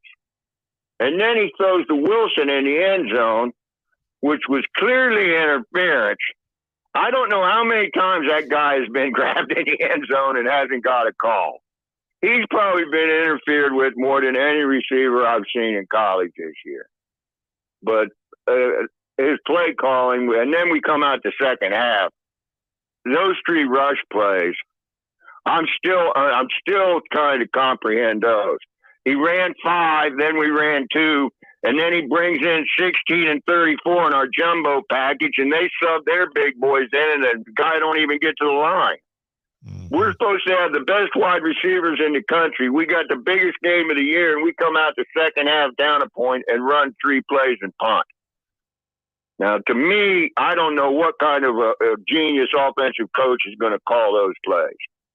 I mean, I lost a lot of respect for Kay and his play and his head coaching. And I never had any for those defensive coordinators. I say bring in Chris Spielman. They need to get somebody moving on that defense because it's not going to change. Those 2 guys, it's not going to change.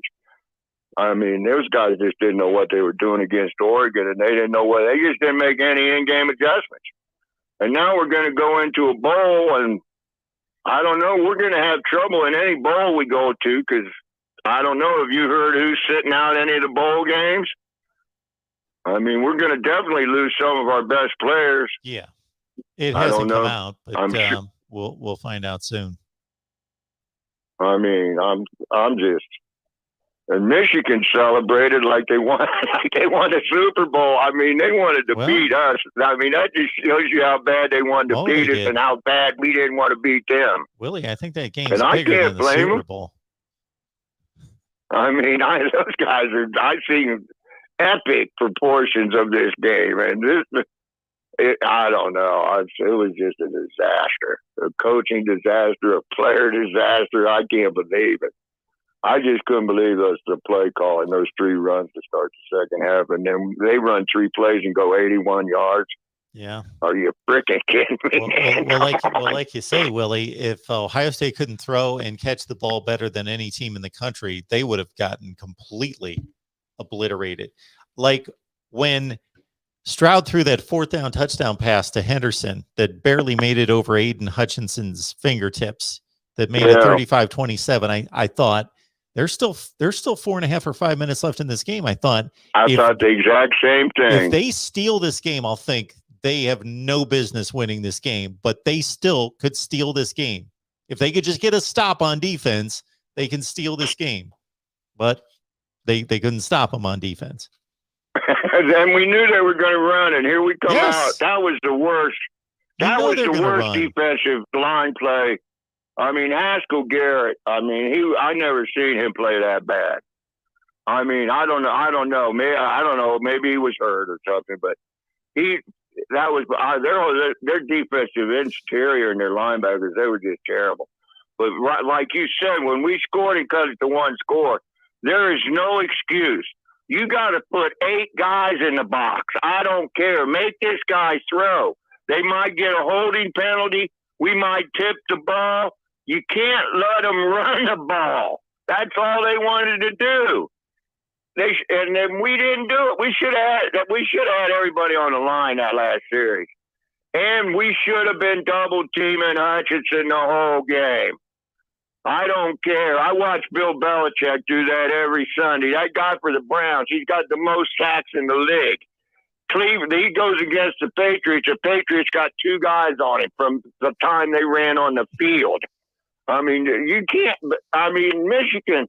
Joe Buell, he did was run by the quarterback most of the game. Well, Hutchinson. Yep. How many false starts did we get? A million. We had 13 penalties and they had 2. Yep. And I bet half of them were guys moving. Here's the deal, Willie, and then I'll need to let you go. Is that I think there are two positions on the field where even if you've got, let's say, a first-round NFL player and the other team's got a first-round NFL player, you're still at a huge disadvantage. One's at wide receiver against a cornerback, because you can take a decent wide receiver against a first-round NFL cornerback, and it is still really hard to play cornerback and hold up. If the quarterback's got all day, a decent wide receiver is going to tear up a first-round NFL cornerback. It's just the nature of the position. It's impossible to cover those guys for a long period of time. It's the same thing at tackle versus a D end. Ohio State's got a first-round NFL left tackle, but he cannot block maybe the best defensive end in the country by himself. Exactly. That's why we should have been double teaming him. I don't know why we did. I don't understand it. That's like walking the other team's best hitter when he comes up. What would be the worst thing that Michigan would happen to them? You double team that guy. They don't want you double teaming that guy. I mean, I don't know. Have one you less. Hit it right on exactly. The head. Have one less player out in the route. We have the best receivers in the country. We don't need another guy in the route. Keep the tight end in. I know. That tight end catch one pass. I mean, like a 3-yard pass. I mean, that was just poor. That was poor coaching and poor preparation. But I won't bore you anymore, Mark. But I'm not going to watch it again. I still got it, but I'm not going to watch it again. I'm just wondering. And I got one comment for these guys that think Nick Saban's such a great coach. Nick Saban is a great coach in college. He's at a school that recruits itself, and he's a great recruiter. But all I got to tell them is, how great was he in the NFL when you coach against equal talent? I don't think he did too well at Miami. He had to leave Miami. I mean, there's a difference between being an overall great coach and being a great college coach. I mean, and he had a decent team at Miami, but I mean, plus Alabama has been awful lucky this year. They've won every close game. I don't think we had a close game except the 2 we lost, did we? I mean, they barely beat Florida. They barely beat Auburn. Yep. Who else did they barely beat? Arkansas, they lost to A&M with the backup quarterback. Yep. Arkansas, LSU. That's 4 they barely beat. And I'll talk to you this about Chip Kelly. why he wants to go to LSU. It has to be the money. Because, does he know what kind of schedule he's going to face? At Notre Dame, they pick their own schedule. I mean, he should have told him, man, maybe I'll give me some more money. I'll stay there. That's got to be the dream job. I mean, at Notre Dame, you're going to get once they expand the playoffs, they're probably in every year, and LSU might not be. All right, Willie. But I appreciate it. that's it. Sorry I took up so much of your time, That's all but right. I've been trying to get through to tell you what I felt about that Ohio State game. Well, thanks a lot, Willie. We always And appreciate I'll it. tell you, you got the best show going because a lot of these other podcasts, these Michigan guys, why they think they can keep Ohio State fans coming and liking their podcasts with some of the stuff they say after a game like that, it really doesn't make any sense to me. I mean, I'll just let it go at that, Mark. Thanks a lot, and I'll be talking to you soon. Sounds good, Willie. Have a good night. All right. I want to remind everyone that if you own a small business like I do, it's just me, but I do own a small business. And, or if you would like to start a small business, maybe you've got an idea and think, I can't really do this. I don't have the business credit. I need lines of credit. I need money. I need financing. And maybe you don't have confidence in your personal credit. Rest assured, Josh Van Horn's got you covered there at Business Credit. Get Business Credit. It's on the bottom of the screen very soon here. Get Business Credit. And check out Josh's YouTube channel, which is exploding. And it's exploding because he's helping people and teaching people how to get business credit. So please check out Josh and what he's got available there. It's right here on YouTube. All right, let's take these 3 calls. And then I desperately would like to get something to eat. Welcome to the Voice of College Football. Who's on the line? Hey, what's up? This is Will, the Michigan man. How you doing? Will, the Michigan man. That's a catchy little phrase. How you doing? Oh, yeah. I like to keep it classy. You're doing pretty good, Mark. How you doing tonight? I am doing well. What's on your mind? Man, I've been itching to call you. I just wanted to say something about this game Saturday. I know pretty much everybody's been talking about it. It's kind of the talk of the town. You know, I just want to say, and I know some of the Ohio State fans, and I'm going to be sensitive to the subject. I know you're an Ohio State fan. And I know they're going to be lighting me up on the comment thread, but I just want to tell you, I was one of the fans that really did see this coming. I know, you know, a lot of Michigan fans are going to say they did, but there really was a select few Michigan fans that really did see the potential of us winning that game, not blowing them out or roughing them around. But here's what I saw. I saw an Ohio State team that flubbed the game against Oregon and then didn't look really good against Tulsa and then found their identity early in the season and moved on and was dominating after that. And I felt like Michigan State, that game against Michigan State was the same situation for us. I know it was later in the season, but I felt like that was a flub game. I didn't for a minute think that they were the better team, but I understood that we still lost. And, we ended up winning several more games after that. That game against Maryland, I mean, we pretty much dominated that game. And I felt like it was the same situation. And I had been telling people, because my father-in-law is an Ohio State fan. He went to Ohio State. And I was trying to tell him at Thanksgiving, it's the same situation as Ohio State when they played Oregon. It was just a flub game. And he couldn't see it. And it was astounding to me that all week I listened to a lot of Ohio State podcasts. I like to listen to what the enemy's thinking, what the other side is thinking. And I've heard more people on Ohio State looking ahead to Georgia and talking about Georgia rather than talking about Michigan. And yeah, well, that's ridiculous. That's pathetic. Right. And I have a great reverence for Ohio State because that's just part of the rivalry. I respect the rivalry. And I don't care what Paul Feinbaum says, and I'm not going to go off on that, but he talked about Auburn, Alabama is the real rivalry. There's nothing that can come close to that. It's like the Palestinians and Israelis living together. Look, I grew up in Mississippi. I'm back living there now, but I lived in Michigan too.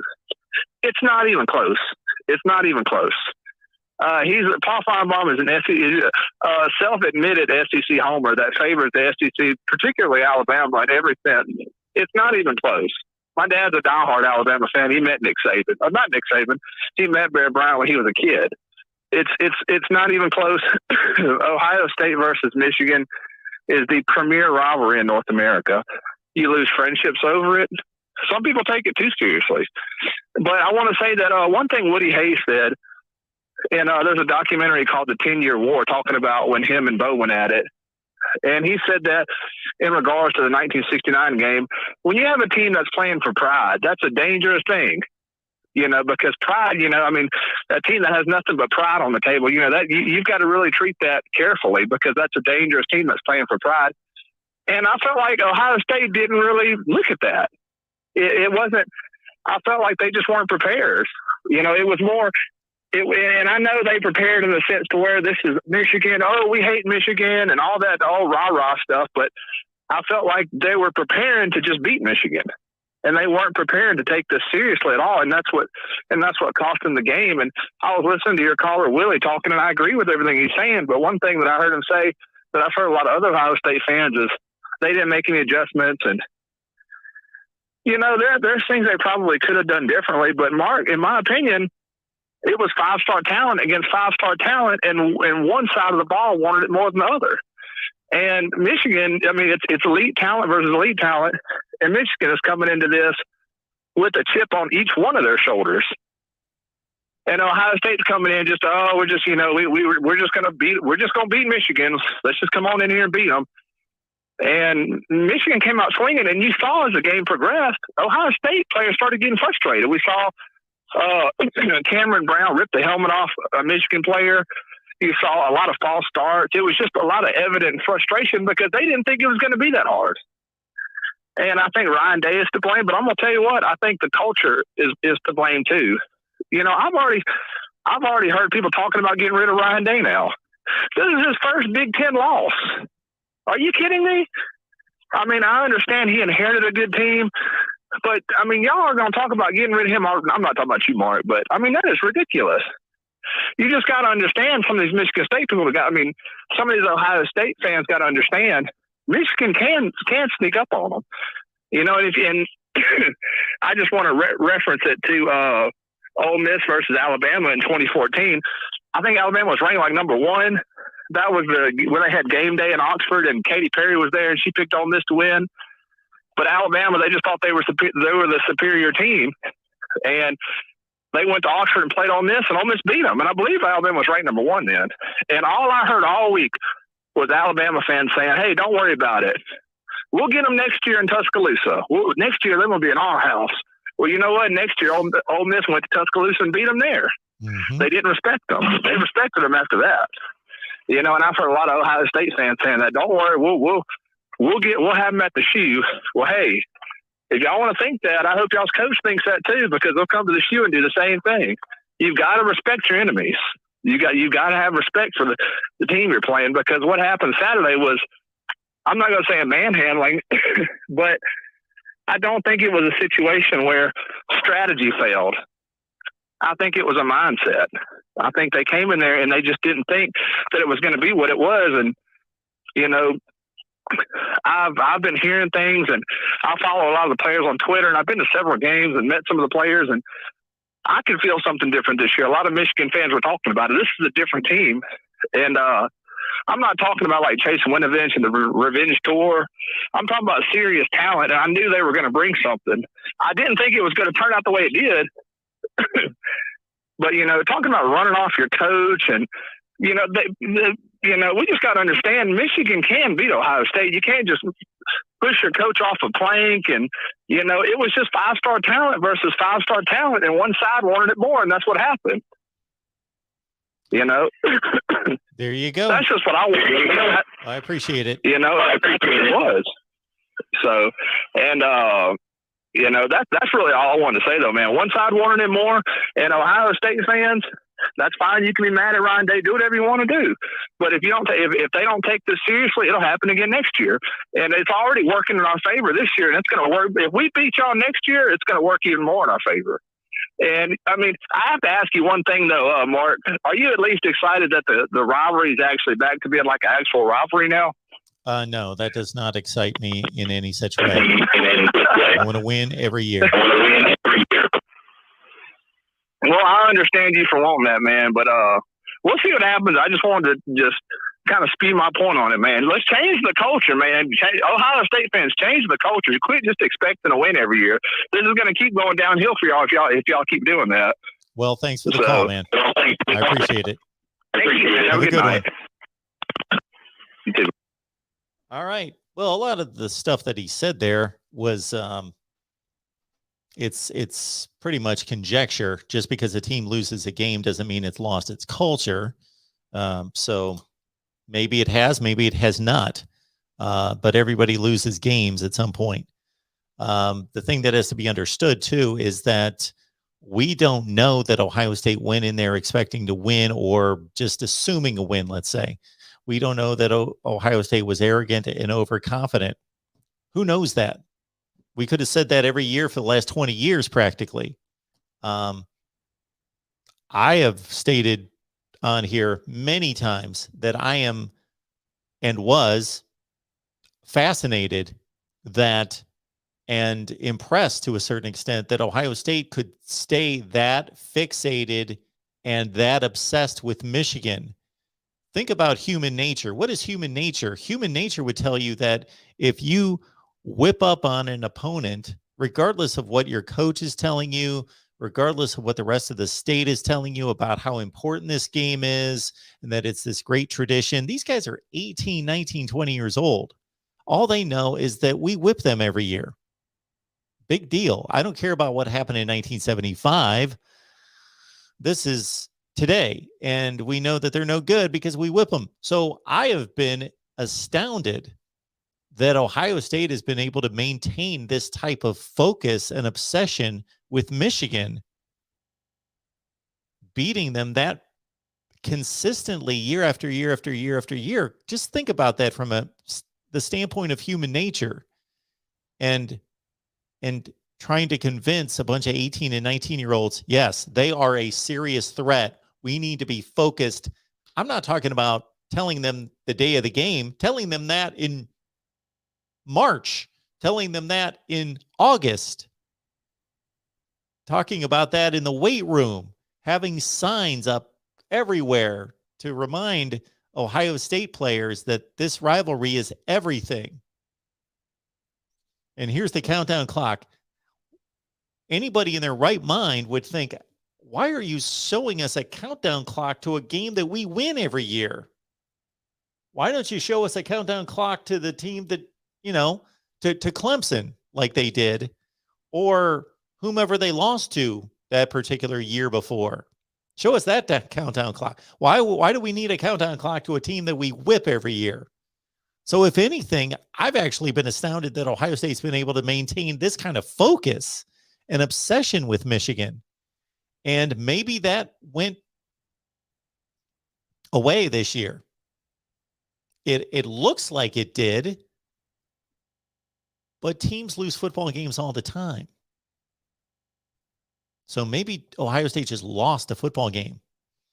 And there's a difference between and anybody who has competed, not just athletically, in a number of ways, know that there's a difference between giving it your best and really trying and giving it an honest, tough effort versus like being obsessed with your hair on fire, refuse to be denied, refuse to give up, and there's nothing wrong with the first category, but it doesn't work at this level of football. And to be able to coach a team to some level of fervor where they just can't be contained and they can't be denied,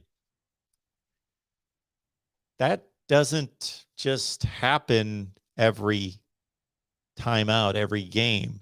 And I know that it's easy for us to sit on our couches and say, why didn't they try harder? Why aren't they just obsessed and just...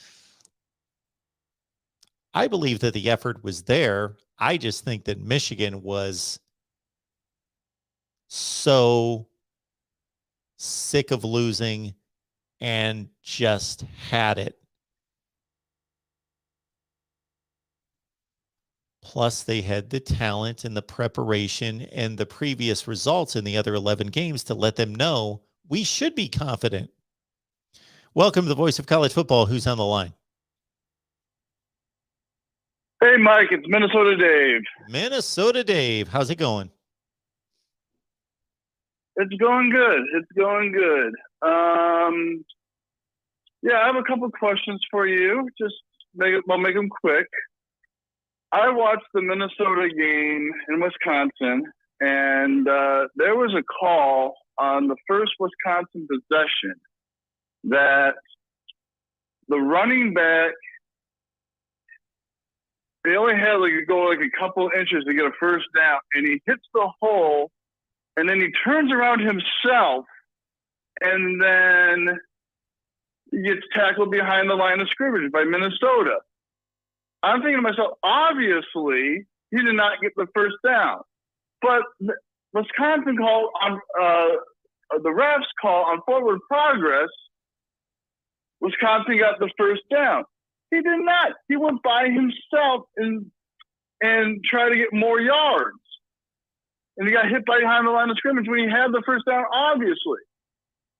I mean, I've seen this a couple of times. It's just even on replay calls. What is it with some of these refs even blowing the calls on replays?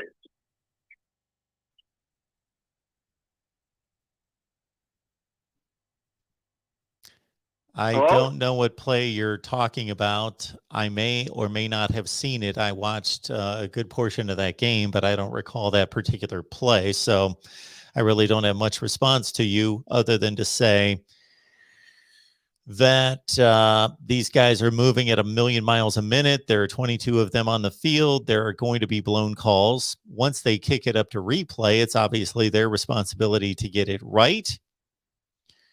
I don't think it's a very difficult job once it goes to replay. I think that they should get it right 99.9% of the time. They do miss more calls in replay than they should. Sometimes it's a bit baffling. So I can't really answer your question having not seen the play. And another thing I want to ask about, since the Notre Dame job is open, should I be worried about PJ Fleck? Maybe for Notre Dame. I think that you should have a mild level of concern. I don't think he's going to be one of the top candidates, but I don't think it's completely out of the realm of possibility that he could be offered that job. But I think that they're going to look at Luke Fickell, maybe Marcus Freeman, Matt Campbell. I think they're looking in those directions. I believe. I might be wrong. Yeah, well, it depends. He's been mentioned occasionally on a couple of the Notre Dame podcast channels that I listen to, but it to me it sounds like the way that when I mention him, a lot of those guys at the Notre Dame podcast channels basically say, yeah, he's just not a good fit for Notre Dame, and I kind of agree. I think he is more of a building him. He likes to build that program, a program where he's at right now himself, where he's at, instead of going to a traditional blue chip program and then try to do the same thing. I just don't think that would work for Notre Dame. Notre Dame is very traditional the way they want to do things. I don't know if they will be able to work with PJ the same way as he does in Minnesota. Yeah, from a traditional standpoint, it seems like PJ is a little bit more of a personality than what Notre Dame typically goes for, although Lou Holtz is too. And they certainly found success there. But times do change and institutions do change to a certain extent. And I think being in 2021 is different than 1980. So Jerry Faust was a bit of a character as well. So the more I think about that, that's still a possibility from that standpoint. I really don't know what it's completely, when people spout out names, they're basically just taking the best coaches in the business that could use an upgrade and they're throwing them out there because we don't know what Notre Dame's looking for other than a coach that's going to run a model program off the field and is obviously going to win. Mm-hmm. Yeah. Well, I'm going to let you go because you are hungry and you want to eat. So you noticed that. Thanks for the call. I appreciate it. Yeah. Have a good one. Yeah, Minnesota and I Dave. don't have anything else. And you too, Nick. Mike. I'm sorry, Mike. All right. When people continue to ramble on and on after I've already clicked the button that's going to cut them off because they said goodbye. So anybody that ever calls me and believe that you got cut off, that's the reason why. I don't intentionally cut anybody off, but when you say goodbye, and then you continue to ramble on and on, well, I've already clicked the button. You're gone. All right. Welcome into the Voice of College Football. Who's on the line? Hey, Mark, it's One Scoop John. One Scoop John. All right. One Scoop. What's what going on? An absolutely crazy couple of days. Yeah. I tell you. I'm going to keep it real brief. I know you're hungry and everything, but I saw your video on Iowa versus. That's all right. I saw your videos on Iowa versus Michigan, and I was listening to the folks who were on, and it was a great debate.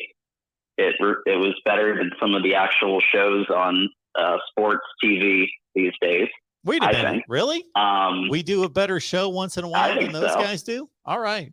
We'll take that. I think so.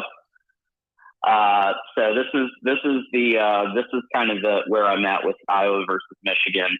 I think you made some good points on the video about the 6 common opponents, and I think that there's a lot to that. I am very scared of the turnovers that Iowa has been able to deliver this year. So their defense, which I think is as strong as Wisconsin, if not stronger. The real key to the game for me on this one, and I think it's going to be 24-10, but I think the real key for Michigan to win is going to be you got to keep that defense out on the field. You got to control that time of possession.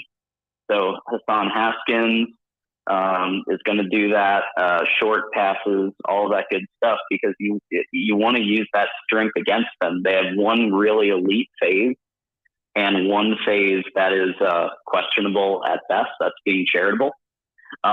So let's wear down that defense, and let's by the fourth quarter, why not start airing it down like we did with Wisconsin? I feel like it's a similar game plan, don't you? So I completely agree with you, but for slightly a different reason.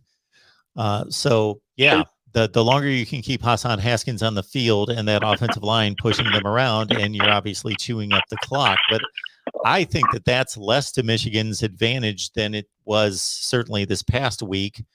That was one of my 2 main ingredients to an upset last week was, number one, pass rush, Hutchinson, Ajabo against the 2 Ohio State tackles. And number 2 was I wanted to see it play out to see how Ohio State would respond defensively the week before against Kenneth Walker, but he was taken out of the game by a sore ankle and by the score of the game. So we didn't get to see what would happen if a good offensive line and a premier running back would lean on that defense for 4 quarters. Well, we got to see it at the next week in the Big House, and Ohio State did not respond well. So yes, that's a good ingredient, but it was doubly effective for Michigan against Ohio State because not only did it chew up yardage and eventually land in the end zone for the offense, it kept Stroud and those receivers on the sideline. With Iowa, it doesn't really matter how long you keep the quarterback and the receivers on the sideline. They're really not that effective. So whether they get, and I'm somewhat exaggerating because obviously you want to limit any team's opportunities to score, but that is less important against Iowa than almost any team Michigan's played in the Big Ten because they don't score anyway. Right. Well, I was more referring to tiring out their defense. Okay. So, Yeah.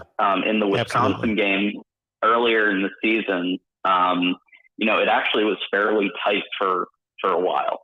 And what really opened things up was when they played jump around, and Michigan somehow harnessed the energy of jump around to our advantage, which was actually what gave me an indication this might be a different season than usual. But I think also the defense started to get worn down. Wisconsin, just like Iowa, has an elite defense, or at least a very good defense.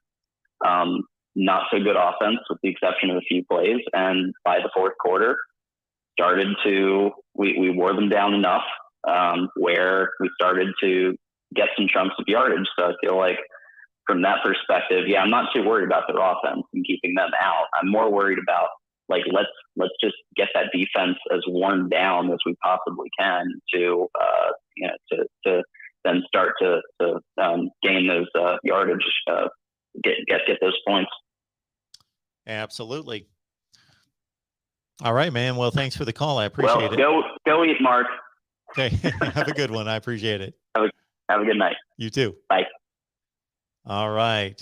Let's line up one more call. But first, I'd like to remind everyone, we got to catch this super chat from our guy. This is Uncle Lou. Uncle Lou and I will record, I think it's Wednesday at noon. I would take that live, but I think I've only got a half hour, and he probably doesn't have much time either. I believe that's Wednesday at noon Eastern. I'm recording with Uncle Lou, so that should be a good time. And again, I would love to do that live, but I don't think we have enough time to really make that worthwhile. So Uncle Lou here with the super chat. Appreciate that extra $5 that I need. What's the spread on Ohio State versus Georgia in the playoffs? I'll hang up and listen. That's not a matchup that I believe is possible. So maybe, Lou, you're mistaken about possible playoff scenarios. So if you'd like to call me, or certainly not tonight, we can talk about it when we get together, that I will explain to you the playoff process as best that I can explain it, trying to interpret what this playoff committee determines to be valid results and metrics. So it's kind of me taking their approach and trying to explain it to you. But I can explain that Ohio State is really not, at this point, a candidate to make the playoffs against the mighty Georgia Bulldogs. So Georgia's going to have the opportunity, Lou, to add to its long list of national championships. They're going to have that opportunity. I don't know where this might be a question for you, Lou. In Sanford Stadium, where do they possibly get the room? Find the room in that stadium. The stadium is too small to handle and hang all those national championship banners. I don't think that's possible. How do they do it? They probably start to roll up the ones that are too old. The ones from maybe the 20s and the 30s, they roll those up and they put them away, because there's no way that they have enough space along the rim of that stadium to hang all those national championship banners. All right. Then we also have a super chat coming in from, it's our guy Falconer X, super sticker. Thank you so much for that, Falconer X. You know that we appreciate the super sticker. Keeps us going here at the Voice of College Football. Couple more to get in. Oh, Uncle Lou coming back here. Okay. Ohio State, man, last week, Ohio State will destroy Georgia in the playoff. Ohio State, man, today, Georgia will destroy Michigan in the playoff. Georgia and Michigan. Yeah, I want to see Georgia play Alabama. I haven't seen Georgia play anybody decent in so long. Yeah, they keep just stampeding these lousy teams in the SEC East. But yeah, Auburn, decent. Tennessee, decent. The Arkansas game, that's what really got me on the bandwagon for Georgia. We're also understanding, everyone, that we've got a host here in the Voice of College Football who released a preseason top 25. And I got a lot of criticism, a lot of heartache and pain over this one. Somebody sitting right here said the number one team in the nation, Georgia Bulldogs. Okay. I, in fact, remember in particular, although he didn't give me grief about it, our guy, David Greenshield, Ohio State fan who calls all the time, he said, did I actually watch a video in which you picked Georgia as the national champion, number one team in the country? And I said, yeah. And then it so happened like 2 days later, George Pickens got hurt. I'm like, seriously? Falconer X says, Steve Dace has not taken off his Michigan gear since the win. Why did Ohio State let Michigan back in? Oh, Falconer X. We could go on and on and on and on about that. But I'm going to have to talk negatively about that game now for another 362 days. What do we got coming in here? Falconer X again coming back. The reason we love college football is nobody has a crystal ball. That is why we pay and watch the games. Play and watch the games. We would play and watch the games. Where are those glasses? Where did I put those? Okay. Play and watch the games. Thanks, Falconer X. I have something close to a crystal ball, but it's only about 80% correct. It's the 80% correct crystal ball. And next up, Valdez. Thank you, Valdez. Appreciate that super chat. Thank you so much for that.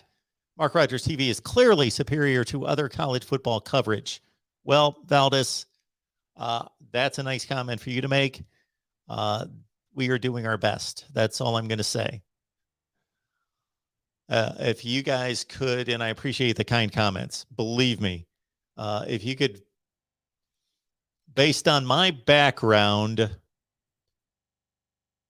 and what I would expect out of myself and what I put on this college football platform, we are still expecting much better.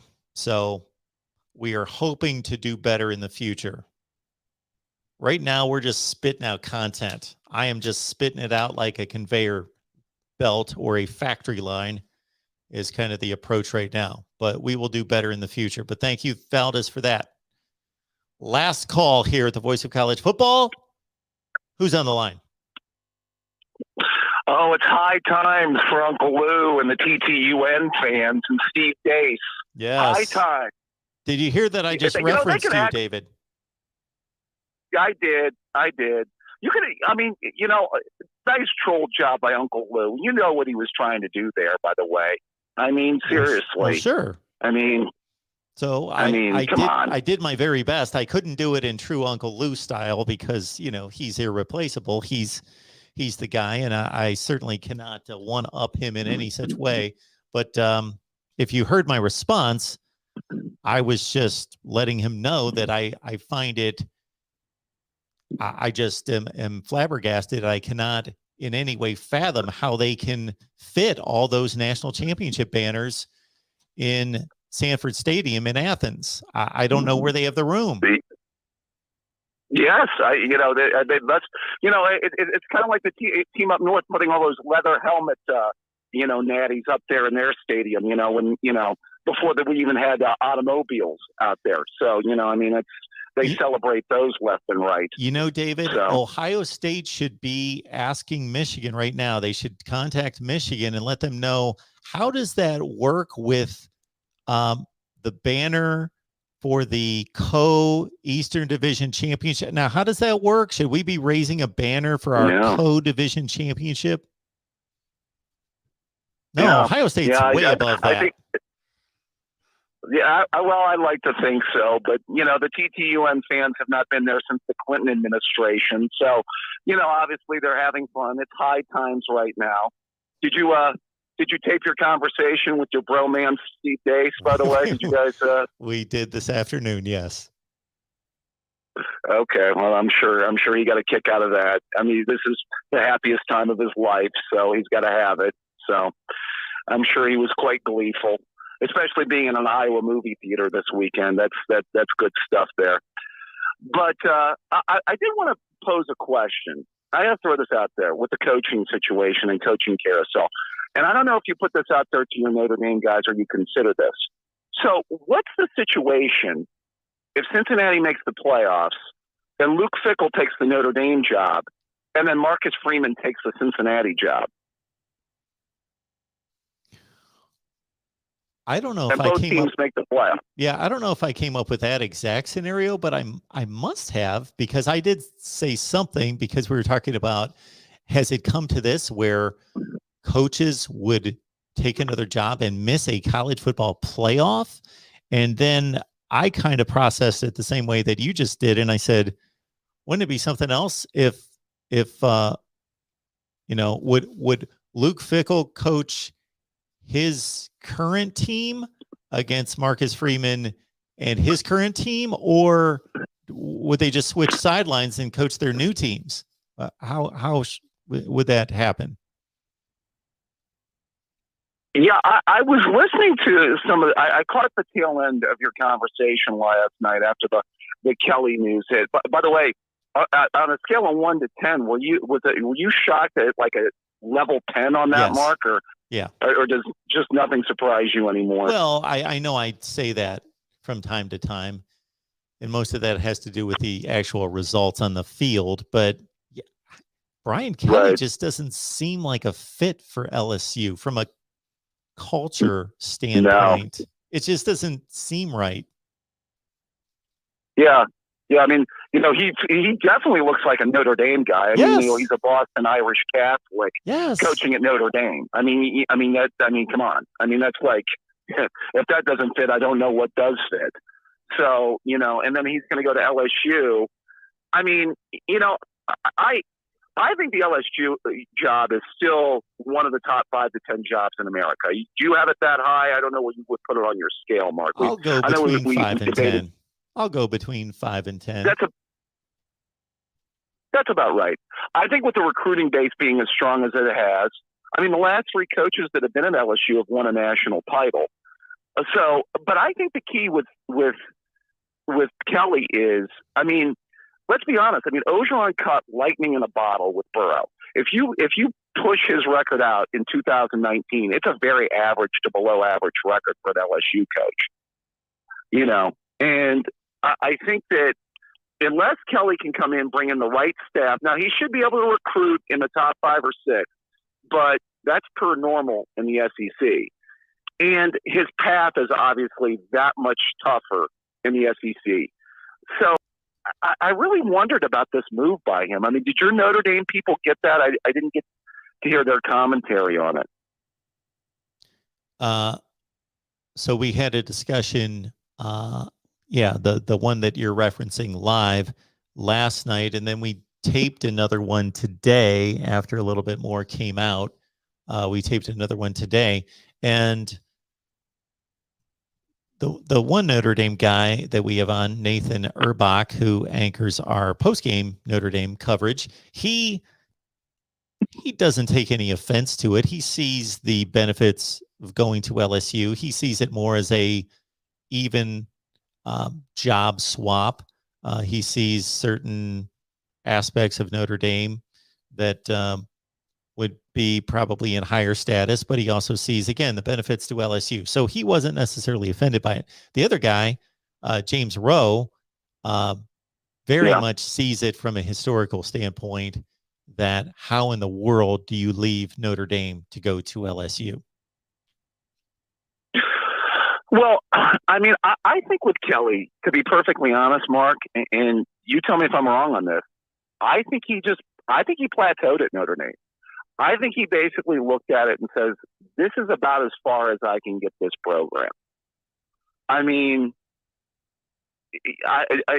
maybe that's an unfair statement, but I mean, he's gotten to the playoff a couple times. He's got them to the national championship game, but we've talked about it before. I have just never seen Notre Dame And maybe it's just because he hasn't had the right coaches or found the right quarterback, but he's just never developed that offense that I think, you need to win a national championship.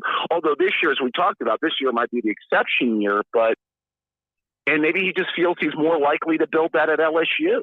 I don't know. Well, I would tend to agree with what you're saying, except for he seems to be peaking at the end of his Notre Dame tenure. I know that it's a very slow incline. It's not like he's just shot up and all of a sudden he's gone from 10-3 seasons to on the cusp of a national championship. But if anything, they've had their better seasons near the end of his tenure here. And then you look at his recruiting class that is about to be signed. Well, it may fall apart at this point, but he's currently got the number 4 recruiting class in the country to be signed 2 weeks from now. Yep. You would think, if anything, okay, had he, let's say, had a few near misses 5 years ago, and since then it's been a lot of 10-3s and 11-2s where he's still good, but they're really not that close, then he would be making the decision you're talking about based on the reasons you're talking about. I think it may be, I think we've got to consider, we've all of a certain age have worked jobs for a number of years. And at some point you get stale in that job, possibly depending on your demeanor and depending on how much you like that line of work and how much you're progressing in that company. But you get a bit stale, but ratchet that up to running a college football program where you're living that, breathing that constantly. And it may just be exactly what he somewhat likened it to be. And that's just, I need a change. I need something different, or not necessarily that we heard from him. Yeah, that's right. This was from the athletic director, Jack Swarbrick, who basically said, he's just, I could tell even before it transpired that he was getting a bit stale. There were things that he let go. There were certain things that he let on in conversation that let me know that after 12 years, it was just, he needed something different. I think so. I mean, sometimes you're at a place for so long, and maybe that's why I was saying, and that's also why I kind of used the term peaked. And maybe I could have also used the term that maybe it's just time for a change. And, maybe also when you get $100 million over the course of 7 years, that helps. It makes it a little bit easier to change it, I guess. So, I didn't want to, before I let you go, I got to get to my salmon dinner too, Mark. So you're not the only one that's hungry here. But I wanted to get to the Lincoln Riley hire at USC. I think that could be a home run. I don't know what your read is on it, but I think that's a guy that's going to be able to get there and get off the ground and running, especially with that base out there with that type of conference and his chief competition being Washington and Oregon. I heard Colin Cowherd talk about it. I think he's going to be able to get quarterbacks, skill players out there. I think in a matter of 2 or 3 years, I think he's got USC in the playoff. What's your read? Well, I think he's got all the advantages lined up for him. Sure.